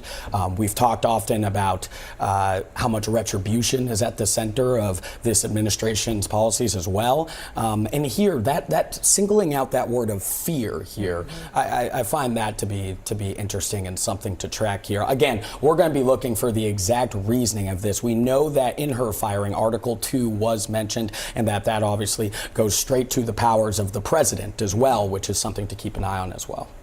We're also seeing, Democrats try and capitalize on this moment. That has been really interesting. We've seen them in the last 6 months of the Trump administration try, whether it was with his arguments and his public fights with Elon Musk, whether it was with the attack on Iran, them trying to sort of capitalize. But here is a moment that just yesterday, talking to Democratic strategists, they were saying, wait, we have an opportunity here because this is organically online everywhere. So this is a chance for us to really push on this point and really touch on this sensitive point to see these huge influencers not in the president's corner on this. And we're going to, I think that is so fascinating, Sabrina. We're going to talk a little bit more about the Democrats' decision to jump in as opposed to staying on the sidelines.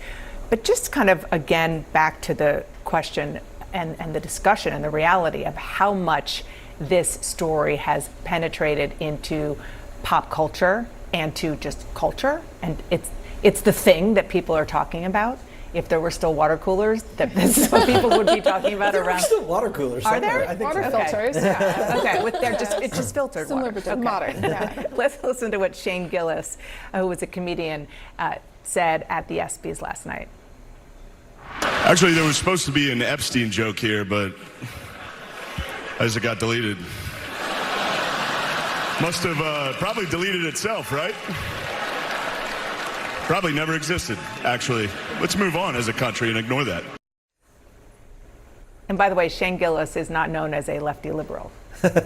No, but good comedy, right? Yeah, of I course. understand how to play in the headlines. I think one of the most interesting aspects to me is that one of the hallmarks of this Trump administration has been from the very beginning that he knows his way around the office now, right? He's far more comfortable in the job than he was in the first term.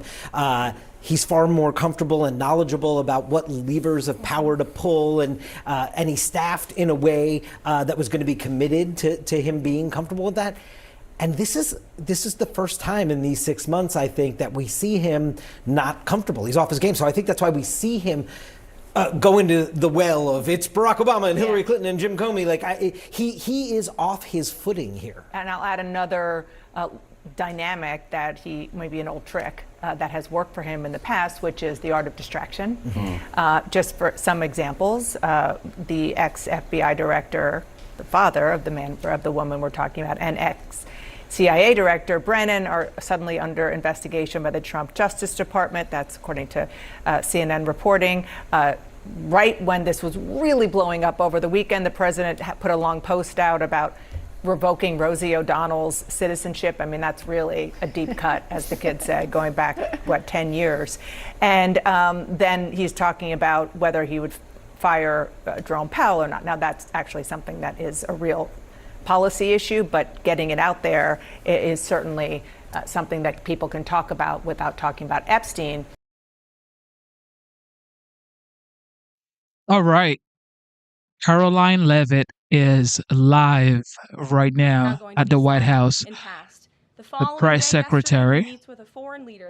She is live. We're going to check that out right now. Yesterday afternoon, the president is in the east room of the White House mourning with parents who have lost their children because of fentanyl. All right, so everybody, double tap your screen, sub up, and be nice in the comment section, okay? Be nice. You are American first before you are a Democrat or a Republican. Good afternoon, Let's go. everyone. I apologize for our tardiness. I was with the president. Let me begin with a few scheduling announcements today. President Trump will travel to Scotland, where he will visit both Turnberry and Aberdeen from July 25th to July 29th. During the visit, President Trump will meet again with Prime Minister Starmer to refine the great trade deal that was brokered between the United States and the United Kingdom. And the President and the First Lady will travel to the United Kingdom for an official state visit from September 17th to September 19th later this fall. This will mark a truly unprecedented second state visit for President Trump, and he is honored and looking forward to meeting with His Majesty the King at Windsor Castle. There has been a wave of positive economic news over the past week, which I would like to highlight today. Joe Biden's inflation crisis has been defeated. Prices paid to American businesses for goods and services were flat in June, which is lower than all 50 forecasters in the Bloomberg survey predicted. And core inflation, which is the best measure of inflation, came in lower than expected again in the month of June. Since President Trump took office, core inflation has tracked at just 2.1% overall and has come in below or at economists' expectations every single month. Wages are growing at a strong pace and prices are falling for everyday Americans. We also saw prices for new and used vehicles and airfares drop last month. In addition, prices for gas, fuel oil, energy commodities, hotels, airfare, public transportation, and fresh vegetables are all down over last year. As we said all along, trust in President Trump. The American dream is back, and everyday families are already reaping the benefits of this incredible economic turnaround in just 6 months.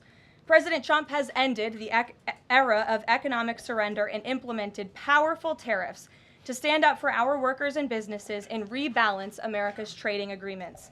Despite all of the doom casting from the so-called experts claiming that these tariffs would be the end of the world as we know it, the opposite has occurred. Tariffs are not inflationary, as President Trump has said all along. In reality, tariffs are a source of massive revenue. We're seeing trillions of dollars in private investment pour into our country right now because the companies around this world want to make their products right here with American labor and not have to pay any tariffs at all.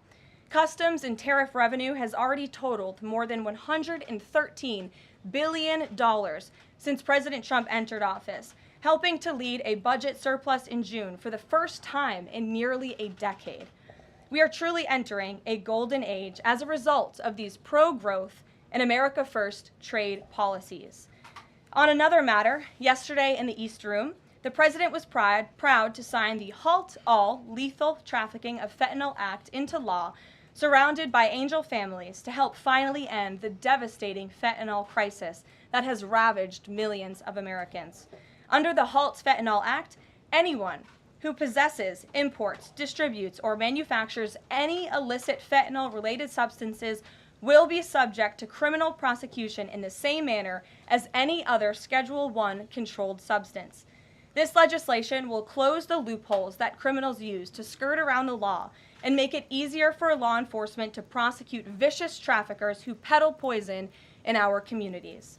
President Trump has always made tackling the drug crisis a top priority, and this important bipartisan legislation further follows through on that commitment. The complete and total success at our southern border that many in the media in this room continue to ignore is another example of the president keeping his word to families who have lost loved ones due to fentanyl, and it's another win for the American people. Customs and Border Protection just released the final operationalized stats for the month of June, and I must highlight some of these incredible numbers. There were only 6,072 Southwest apprehensions in June, 15% lower than the previous record that this president set in the month of March. To put that in perspective, the Biden administration routinely saw the same number of encounters in a single day, and on many days, that number was more than 10,000 apprehensions at the Southwest border. There were also 0 illegal aliens released along the Southwest border for the second consecutive month in a row. President Trump promised to end the illegal alien invasion, and he has delivered on that promise to the American people in record time. With the border sealed, deportations are ramping up. This past weekend, our brave ICE agents were arresting violent criminal illegal aliens all across the country. ICE Atlanta arrested an illegal alien from Mexico, convicted of attempted rape of a child in North Carolina. ICE Baltimore arrested an illegal alien from Guatemala who was previously convicted for sexual abuse of a minor in Maryland. ICE Houston arrested a criminal illegal alien from Mexico whose previous conviction includes aggravated sexual assault of a child in Texas. ICE Salt Lake City arrested a 32-year-old illegal criminal alien from Mexico who was previously convicted for child abuse and injury. ICE Baltimore arrested a criminal illegal alien from El Salvador convicted in Maryland for possession of child pornography. And ICE San Antonio arrested a criminal illegal alien from Mexico convicted of aggravated sexual assault in Texas. The men and women of ICE are heroes. They are putting their lives on the line every day to get the worst of the worst, these types of criminals, out of our communities and out of our country. And the president continues to strongly have the backs of all ICE agents who are doing their jobs to keep all of us, including everyone in this room, safe. The facility, one second. In other news, following President Trump's bold executive actions protecting American children from irreversible chemical and surgical mutilation, the largest provider of these barbaric practices will now be closing its doors.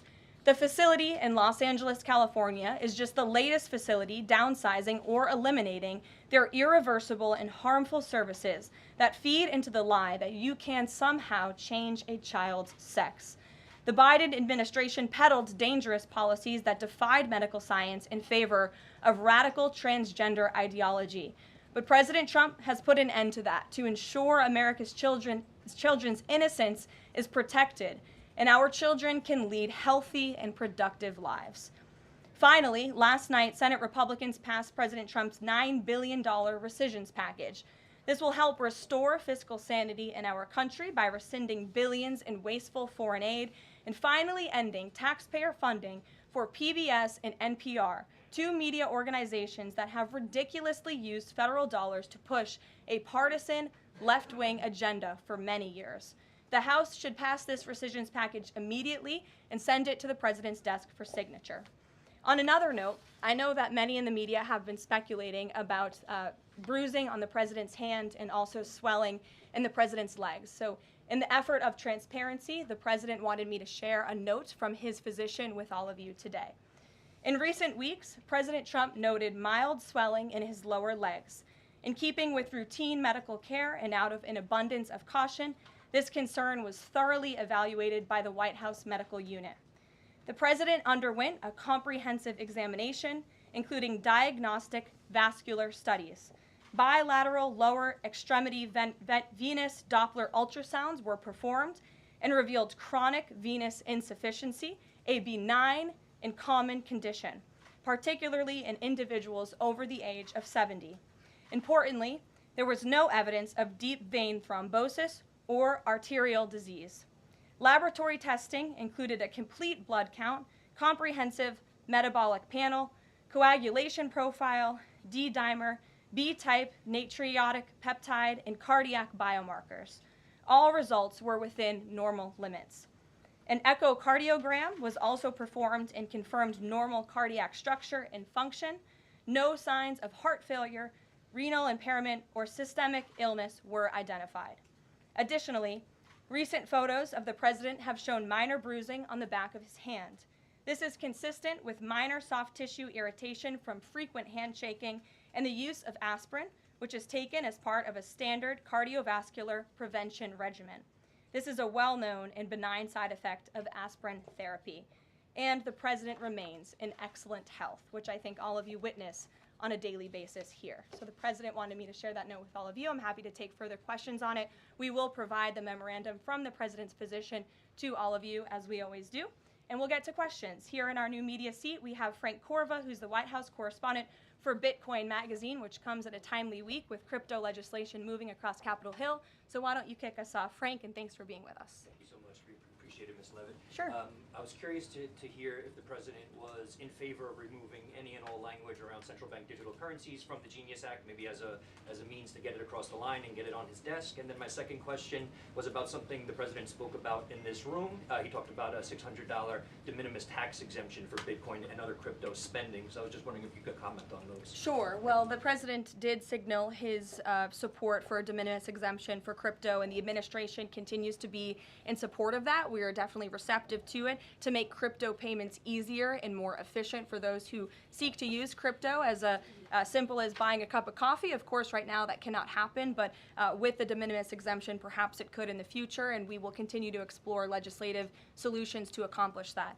As for the central bank digital currency and the Genius Act, which you noted has passed through Congress and will be sent to the president's desk. I believe the House is voting on it. If they haven't, they should be passing it. We know we have the votes, and we expect it to get to the president's desk, and we are planning a signing ceremony tomorrow afternoon. All of you will get more details on that. This piece of legislation is going to make America the crypto capital of the world, and that's what the president promised. As for a central bank digital currency, the president opposes that. He made that promise to the American people on the campaign, and while it's not in this specific piece of legislation, he did sign a January executive order banning a central bank digital currency. The administration supports Congress's efforts to codify that executive order into law, and I believe there will be future pieces of legislation in regards to crypto that will be moving through Capitol Hill. The president looks forward to signing them, and he looks forward to the signing ceremony this afternoon. So thank you for being with us today. Sure. Jackie. Thank you, Caroline. There's been a lot of discussion about the Epstein files and the president's comments yesterday calling it a hoax. Can you clarify which part of the Epstein hoax is the hoax part? The president is referring to the fact that Democrats have now seized on this as if they ever wanted transparency when it comes to Jeffrey Epstein, which is an asinine suggestion for any Democrat to make. The Democrats had control of this building, the White House, for 4 years, and they didn't do a dang thing when it came to transparency in regards to Jeffrey Epstein and his heinous crimes. It was this president who directed the Department of Justice and the Attorney General to do an exhaustive review of all files related to Jeffrey Epstein, which they did. The Attorney General and the FBI, led by Pam Bondi, Dan Bongino, Kash Patel, these are great patriots, some of the most trusted voices in the Republican Party movement. It's part of the reason the president appointed them to these high law enforcement positions, and they spent many months going through all of the files related to Jeffrey Epstein, and they concluded what they found in that memo, which they drafted and they released. And so the president has been transparent. He has followed through on his promises to the American people, but he doesn't like to see Democrats and the mainstream media covering this like it's the biggest story that the American people care about. The president has been working so hard this week. On Tuesday, he went to Pennsylvania, where he secured $90 billion in investments for the Commonwealth, for the people of that state. After that, he came back to the Oval Office at 8 p.m. He went in there to whip votes to get the Genius Act signed into law. And because of his efforts, that bill is now going to be signed and passed. The following day, yesterday, he meets with a foreign leader, the King of Bahrain, to secure more investments into this country. And then yesterday afternoon, the president is in the East Room of the White House mourning with parents who have lost their children because of fentanyl, signing a bipartisan piece of legislation. And not a single cable network in this country took that event live and covered that event like they should. Those are the issues the president cares about. What could be more important to the American people than helping families who have lost their children? Those are the issues this president is going to remain focused on. I understand he wants to move on from this story, but you do have some prominent figures, including the Senate Majority Leader, the House Speaker, voicing support for the files to come out. Representative Massey collecting signatures that would force a discharge petition for a vote on the floor for this. It doesn't seem to be going away. What is stopping the administration from just redacting any sensitive information, grand jury information, and putting out what is appropriate so that the American people can decide and then let this story die? Well, in terms of redactions or grand jury seals, those are questions for the Department of Justice. Those are also questions for the judges who have that information under a seal. And that would have to be requested, and a judge would have to approve it. That's out of the president's control. He has said, in agreement with some of the leaders on Capitol Hill, that if the Attorney General and the Department of Justice come across any other credible evidence, they should provide that to the American people. The president has said that, and he agrees with them on that. Why did he fire Maureen Comey? The Department of Justice did, and I would defer you to them. Dasha. Has the White House been directly in touch with some of the MAGA influencers that are still not satisfied with the administration's handling? And has the message to them been similar to what the president has said, which is sort of either let this go or we don't need your support? Well, look, the president and this team are always in contact with the president's supporters with voices of many kinds on both sides of the aisle. I think that's part of the reason this president is a great president, because he's willing to listen and hear other people's perspectives. But ultimately, he has led this country, not just over the past 6 months to historic success, but also through his first 4 years as president. And as the leader and the creator of the MAGA movement, he has led through these perilous times for our country based on instinct and in the best interest of the country. And as I always say, the American people should trust in President Trump. John, go ahead, John. Thanks a lot, Caroline. The president on Monday announced that if there's not compliance with Russia within 50 days, there would be increased tariffs. Can you explain how that works, first of all? What happens if Russia doesn't end its war with Ukraine in 50 days? Well, in 50 days, as the president clearly laid out, if there is not a ceasefire agreement or a peace deal within that time frame, if Russia refuses to legitimately agree to a ceasefire, then they will face very steep tariffs, and they will also face secondary sanctions. So countries that are purchasing oil from Russia will be sanctioned as well, and of course that will do deep damage to Russia's economy. And I would just add that the president wants this war to end with a diplomatic solution. He's been pushing for it. This administration has spent many hours and a lot of time trying to solve this war very far away, but the president wants to stop the killing, and he wants to save lives. Reagan, go ahead. What you were saying, Caroline. Reagan, go ahead. I have 2 questions for you. It's just about, if I may, just about the tariffs, the first part. I get the secondary tariffs, but there was only $3 billion worth of trade between the U.S. and Russia in 2024. It's expected to be far less this particular year. On April the 2nd, both you and the Treasury Secretary said it's not necessary to apply any tariffs on Russia. You said that because of the lack of trade, it precludes, that was the word you used, any need for tariffs. Why now, and why do you think that that would make them cave and come to some sort of peace agreement as it relates to Ukraine? $3 billion is still a lot of money, John, and it's not just tariffs, it's the secondary sanctions as well that will be implemented in 50 days. Reagan. Thanks, Caroline. I have 2 questions for you. Sure. First on Congress. Congresswoman Salazar introduced legislation that would give some illegal immigrants in the country a path to citizenship. 10 Republicans signed on to what she's calling the Dignity Act. I'm curious what the White House's position is on the legislation, and if the president would veto this bill if it made it to its desk. From my understanding, the White House nor the president has actually read through this legislation. We've been focused on, of course, the One Big Beautiful Bill, which passed, which is another historic accomplishment of this president in record time. The Genius Act this week, the rescissions package, that's been the focus of the White House. But the president has made it very clear he will not support amnesty for illegal aliens in any way. I want to give you a chance to respond to the CEO of NPR. She's claiming that the cuts to their network will, quote, be a real risk to public safety of the country. Murkowski has argued that public broadcasting stations save lives.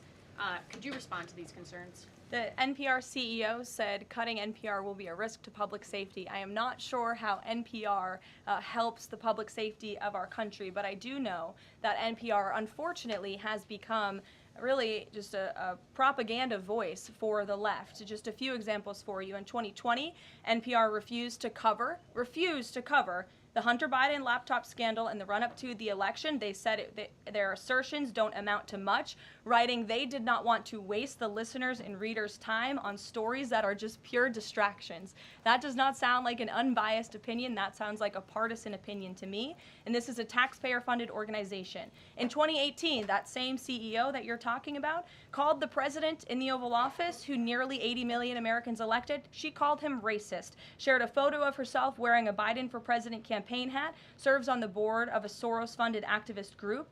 In 2020, PBS's White House correspondent at the time characterized President Trump's speech then at Mount Rushmore as a love letter to white resentment, promoting the myth of America. In 2017, PBS devoted an entire panel talking about what it means to be woke and white privilege. In 2023, PBS's Washington Week Roundtable covered up Joe Biden's clear mental divide. That's actually quite the clip. I would encourage all of you to look at it. These are not honest news organizations. These are partisan, left-wing outlets that are funded by the taxpayers. And this administration does not believe it's a good use of the taxpayers' time and money. Ed Lawrence. Yeah, thanks, Carol. I want to ask you about the Federal Reserve. So does the president believe that the slightly restrictive monetary policy stance right now, could that cause an economic slowdown? And if he does believe that, when? What pause are you referring to? No, could the stance of the monetary policy is slightly restrictive? Does the president believe that that stance, the slightly restrictive stance, could cause an economic slowdown in itself? I haven't heard the president discuss that specifically, but what I do know in regards to the Federal Reserve is the president's been very transparent about his displeasure with both the policies and the management of the Fed, and he spoke about that to all of you pretty extensively in the Oval Office yesterday. And last month, one more if I could. Last month, the Canadian Prime Minister said the president had agreed to a July 21st deadline to sort of work towards a trade agreement. That's 4 days from now. Could there be a trade agreement with Canada in 4 days? Well, look, we'll see. The trade team continues to be very active in our conversations and discussions with Canada. The president himself has said, unfortunately, our neighbors to the north have been pretty difficult to deal with when it comes to matters on trade. But in trade, generally speaking, as you know, 25 countries have received letters thus far from the president directly with his big, beautiful signature on them, from Japan to Korea, South Africa, Kazakhstan, Malaysia, just a few countries, and Canada also received a letter for 35%. With that said, if countries want to have legitimate further discussions, the Trump administration and the president's trade team are willing to have further talks, but these letters these countries have been receiving are the deals. And as the president has said, those deals will be made. They are tailor-made to each and every country based on the United States' concerns and what's in the best interest of the American worker and the American people. Charlie, go ahead. Thank you, Caroline. No, I called on Charlie, but Deanna, you can go ahead too. Go ahead. The president said that he floated the idea of a special prosecutor in the Epstein case.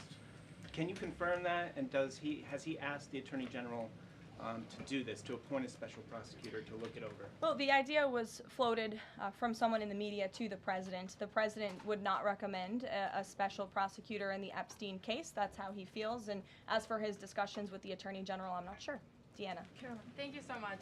Do you know what the president's reaction was to Mike Johnson saying that he wants additional files released, the Epstein files? Was there a conversation with Mike Johnson about that following his comments? I won't discuss the president's private conversations with the Speaker of the House, but as I answered to Jackie's question earlier, the president has said if the Attorney General and the Department of Justice and the FBI have any more credible evidence in regards to Jeffrey Epstein's crimes, they should put that forward. He has called on them to do that. Thank you, Caroline. With a few days.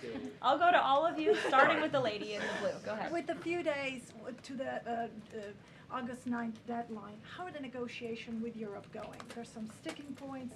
What are they? Can we expect a delay, or should we expect a deal soon? Well, I believe the deadline is August 1st. As for the European Union, they continue to be very eager in negotiating with our country for obvious reasons on ways to lower their tariff and their non-tariff barriers that we have long said harm our workers and our companies. So the president's trade team continue to be in talks with the European Union. Would he accept, or would he put forth a postponement of the August 1st? He's already said he will not. Caroline, Owen, go ahead. Caroline, good afternoon, Caroline. In Gaza today, Holy Family Catholic Church was struck by an Israeli shell. Yes. 3 people were killed, 10 wounded. What is the president's reaction to that church coming under fire?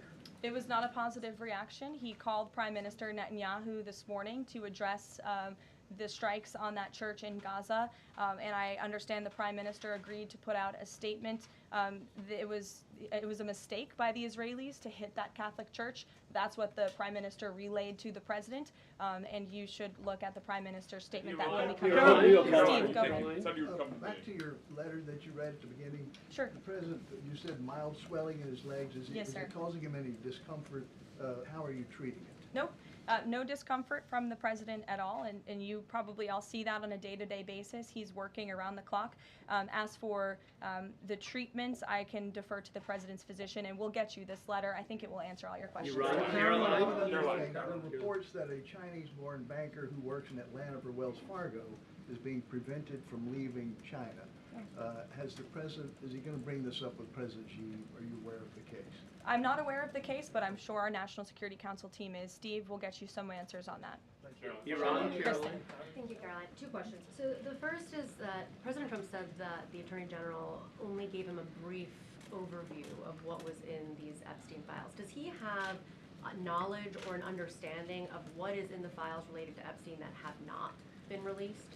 Not to my knowledge, and that's a question for the Attorney General, as I said, and the President has told the Attorney General if they have any more credible evidence, they should release it. Is that evidence, would she have to run that by the President before she released it? I don't think so. He said if she has any more credible evidence, she should release it. You're on. Go ahead. Thank you. Go ahead, yes. Great. Thank you, Caroline. 2 questions. One, today. And you can go ahead, Andrew. Don't worry. Today, tens of thousands of folks are rallying nationwide to honor the legacy of Congressman John Lewis. Meanwhile, Republicans in Texas reportedly are working to redraw congressional maps at President Trump's urging.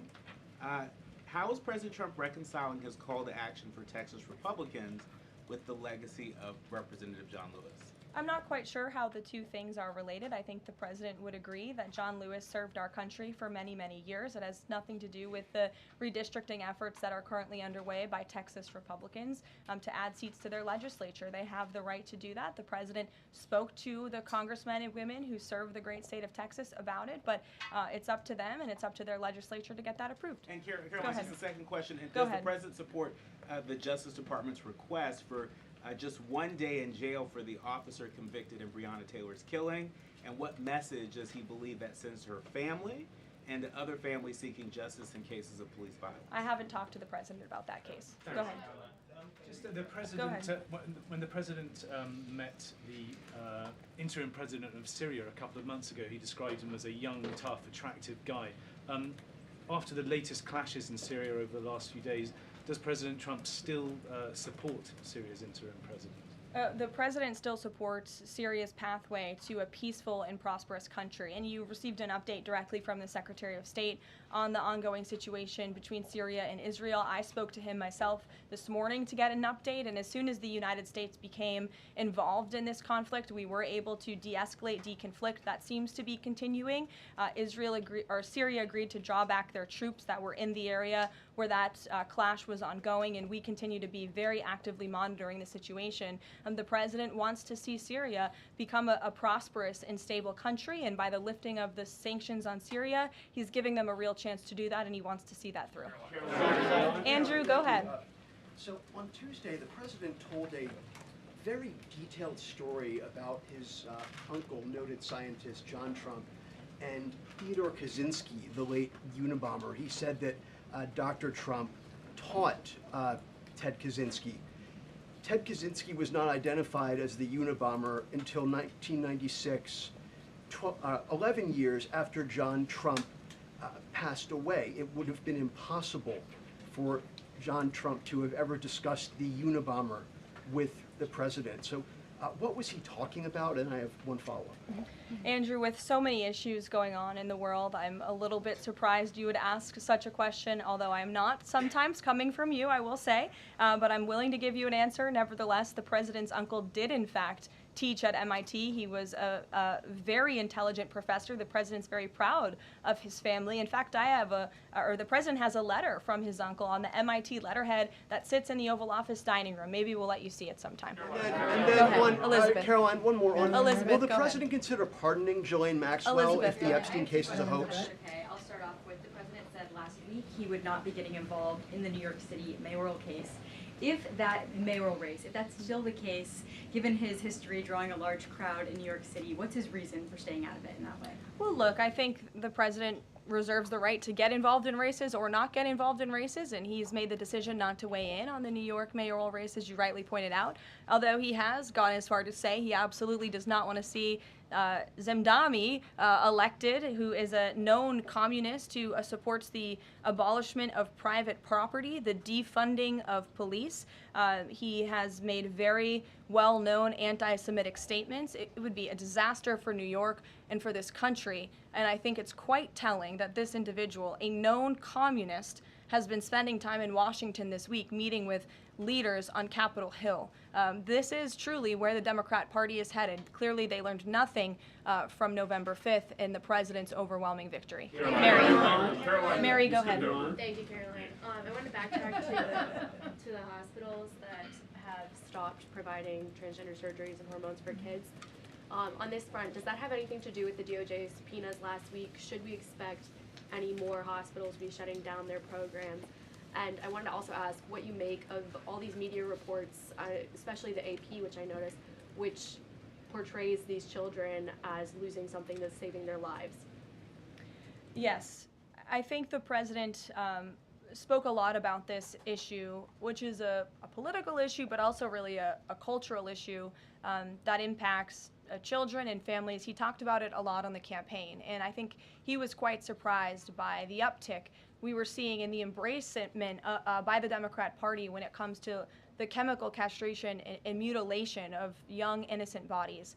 And so the president made it a very early priority to sign very strong executive orders to cut off the funding for any hospital or any medical facility in this country that provides such barbaric procedures. And as a result of that strong policy and the president's strong common sense position on this issue, we've had such an overwhelming response, which is great for children in Arizona. Phoenix Children's Hospital has stopped providing puberty blockers and hormone therapy to minors. In California, Stanford Medicine ended sex change surgeries for minors. Children's Hospital Los Angeles is closing its Center for Trans Youth Health and Development surgical program. In Illinois, Lurie Children's Hospital Chicago stopped sex change surgeries. Again, let's think about what we're talking about here. Sex change surgeries for minors. These are barbaric practices that no child, innocent child, should have to endure. And the president wants to protect the innocence of children, and I know the vast majority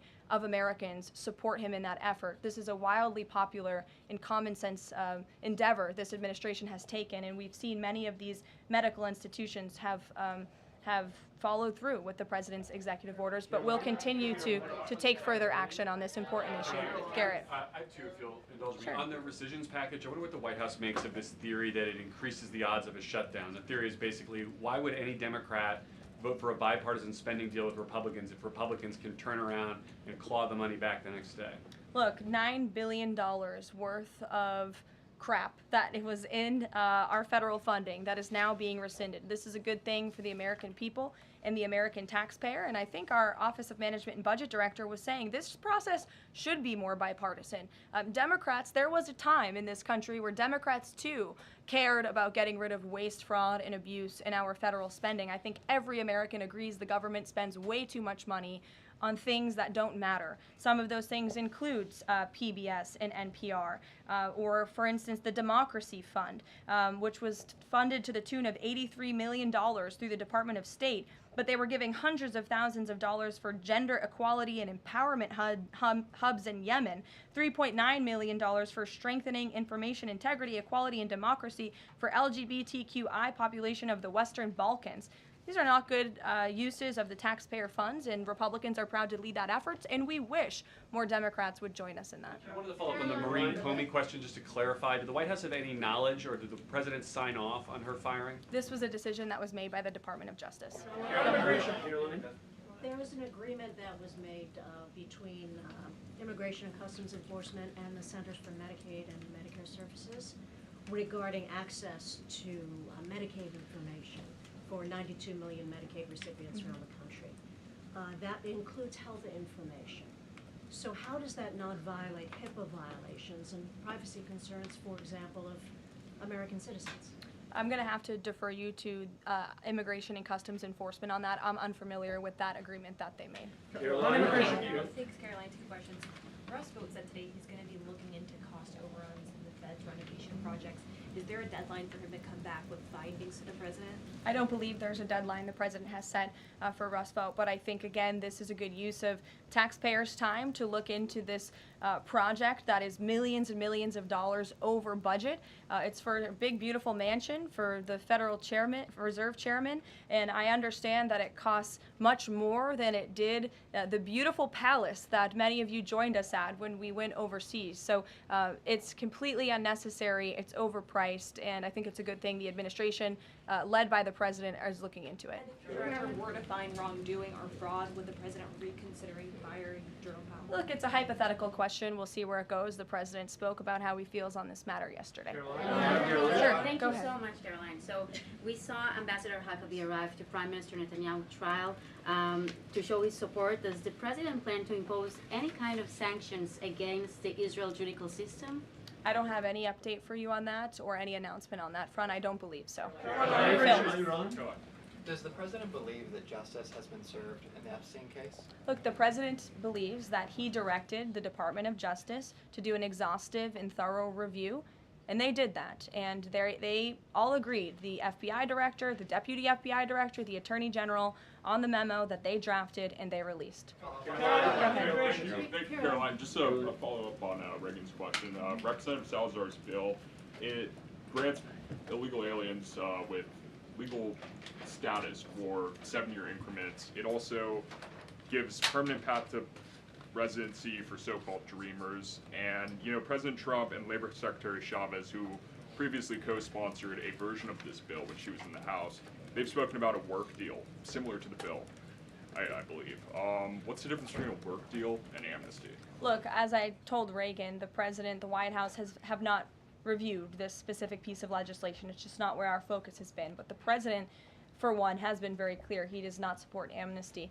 We'll go to, oh, look at some friends in the back. Brian, go ahead. You didn't show up early enough to get some good real estate up here. I love it.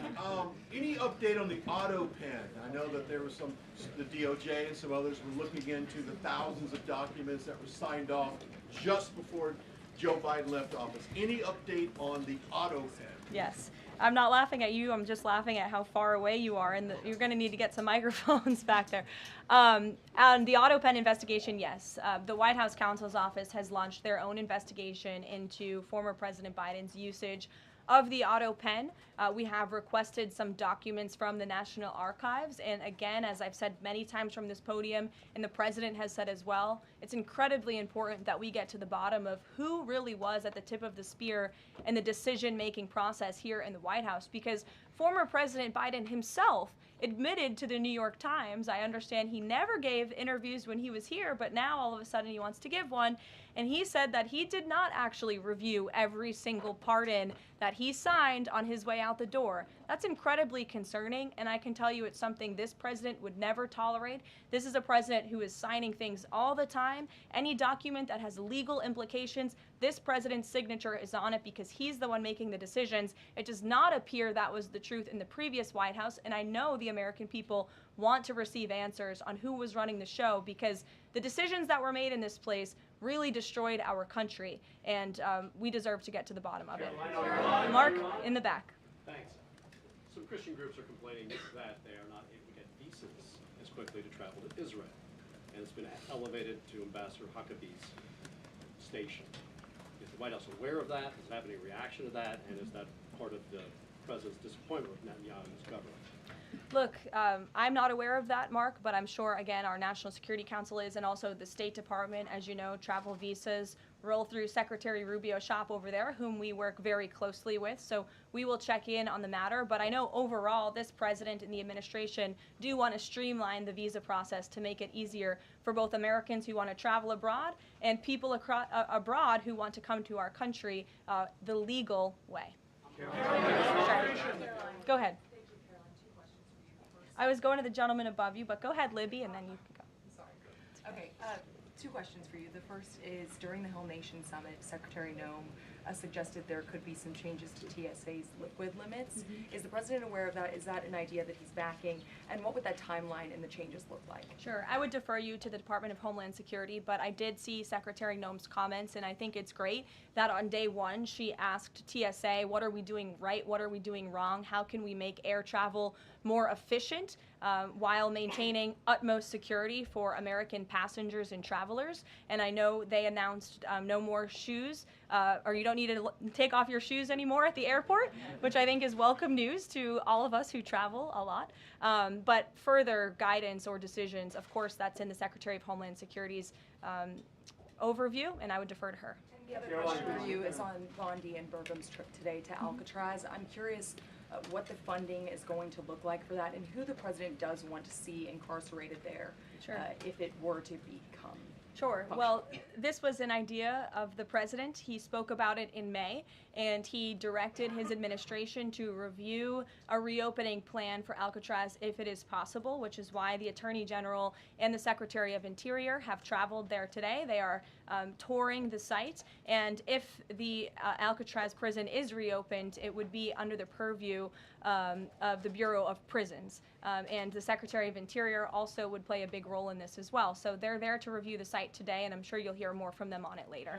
And just to follow up, Libby, on who the president wants to see housed in Alcatraz, the worst of the worst criminals in this country, both American criminals who convict heinous crimes, but also illegal alien criminals before deportation as well. Sure. Go ahead. The State Department yesterday urged the Chinese Communist Party to cease its campaign to eradicate Falun Gong, a peaceful spiritual practice. With the anniversary of this brutal persecution approaching, does the White House have a message for the CCP on this? Well, I will get you one, and we will get back to you. Sure. Go ahead. We'll take. Go ahead, and then go ahead. Sure. I've never called on you. Why don't you go ahead? In the red tie. Hello. Dr. Harper behind. Thank you. Yes. Go ahead. Go ahead. Me, thanks. Yes. Thank you, Caroline. Yes, you. What's your name? My name is Matias. Thank you. What's your outlet? I'm from Record TV, Brazil. Great. Brazil's President Lula recently said that President Trump was elected to govern the United States and not to act as the emperor of the world. And he also emphasized that Brazil is open to negotiation. I'd like to hear what you have to say about it, what the administration has to say about it, and specifically what areas are currently open to negotiation in the light of the 50% tariffs that were announced. Sure. The president is certainly not trying to be the emperor of the world. He is a strong president for the United States of America, and he's also the leader of the free world. And we've seen a great shift across the entire globe because of the strong leadership of this president. In regards to Brazil, the president sent a letter to Brazil announcing their new tariff percentage. He also directed our USTR ambassador, Jameson Greer, to launch an investigation of Brazil under Section 301 of the Trade Act of 1974, designed to address unfair foreign practices that are affecting U.S. commerce. For years, we know Brazil's digital regulations and weak IP protections have undermined U.S. tech and innovative companies, and their tolerance of illegal deforestation and other environmental practices puts American producers, manufacturers, farmers, and ranchers who follow better environmental standards at a competitive disadvantage. So this president always acts in the best interest of the American people and the United States of America, and he will continue to do so.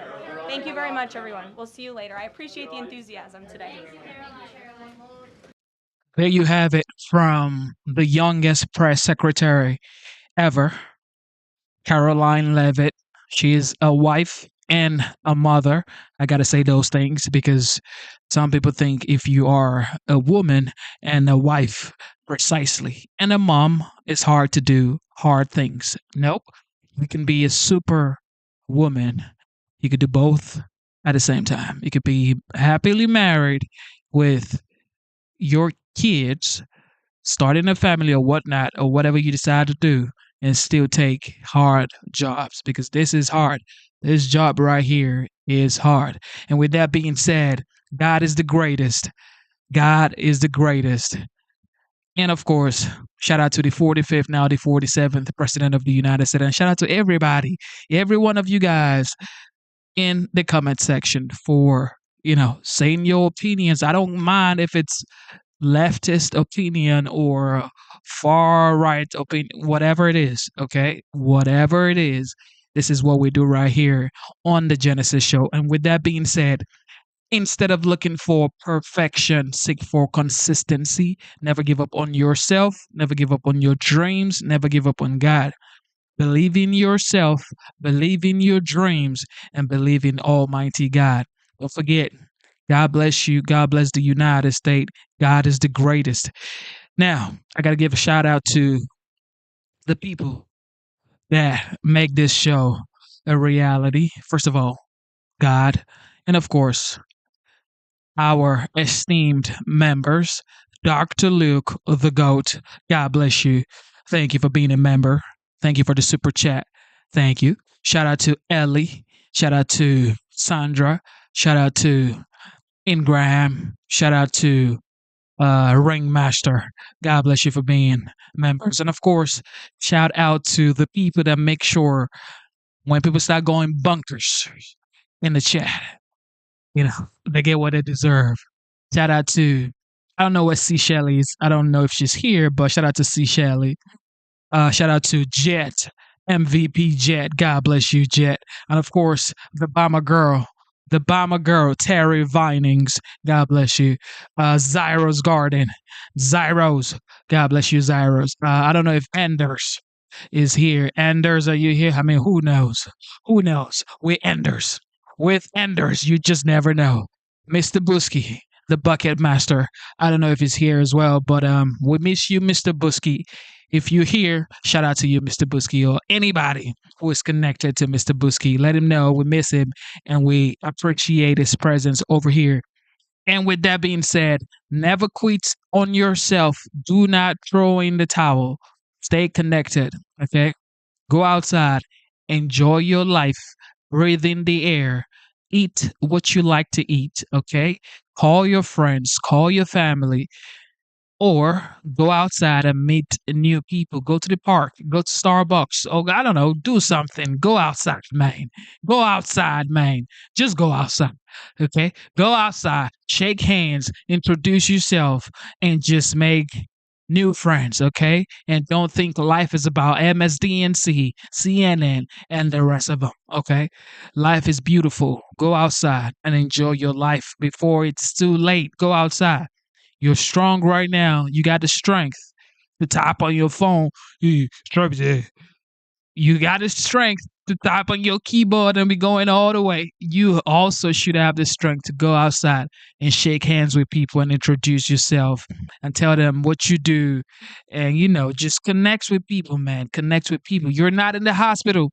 You're not in the hospital. Okay? You are alive and you're healthy. So use it to your advantage, okay? Also, I got to say shout out to the veterans, shout out to the military personnel. You guys protect the homeland. God bless you. Thank you for your service. I got to say shout out to law enforcement. I got to say shout out to Ice baby. Ice baby. Shout out to Ice.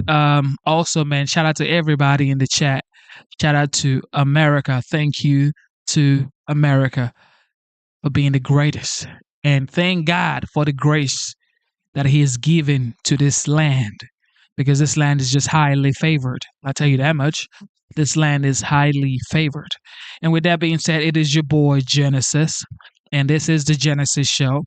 We will be back sooner than you think. So turn on your notification bell and stay ready. Stay ready, y'all. All right. I'll be seeing you guys later. I got to go spend some quality time with my daughter. Okay, so fathers, spend quality time with your daughters or your sons, whatever it is. Spend time with your kids. We got gymnastics sometimes around 5:30 or 6. We're gonna go do that, and we got tennis tomorrow. So, yeah, she's pretty busy. Yeah, she's 5 years old, but she's pretty busy, and she's smart and beautiful, and yeah, she's a blessing. Okay, she's a blessing to me. All right. It is your boy Genesis one more time, and I'm signing out. I love you guys, man. I love you guys so much. See you soon. This is the Genesis Show, and I am signing out.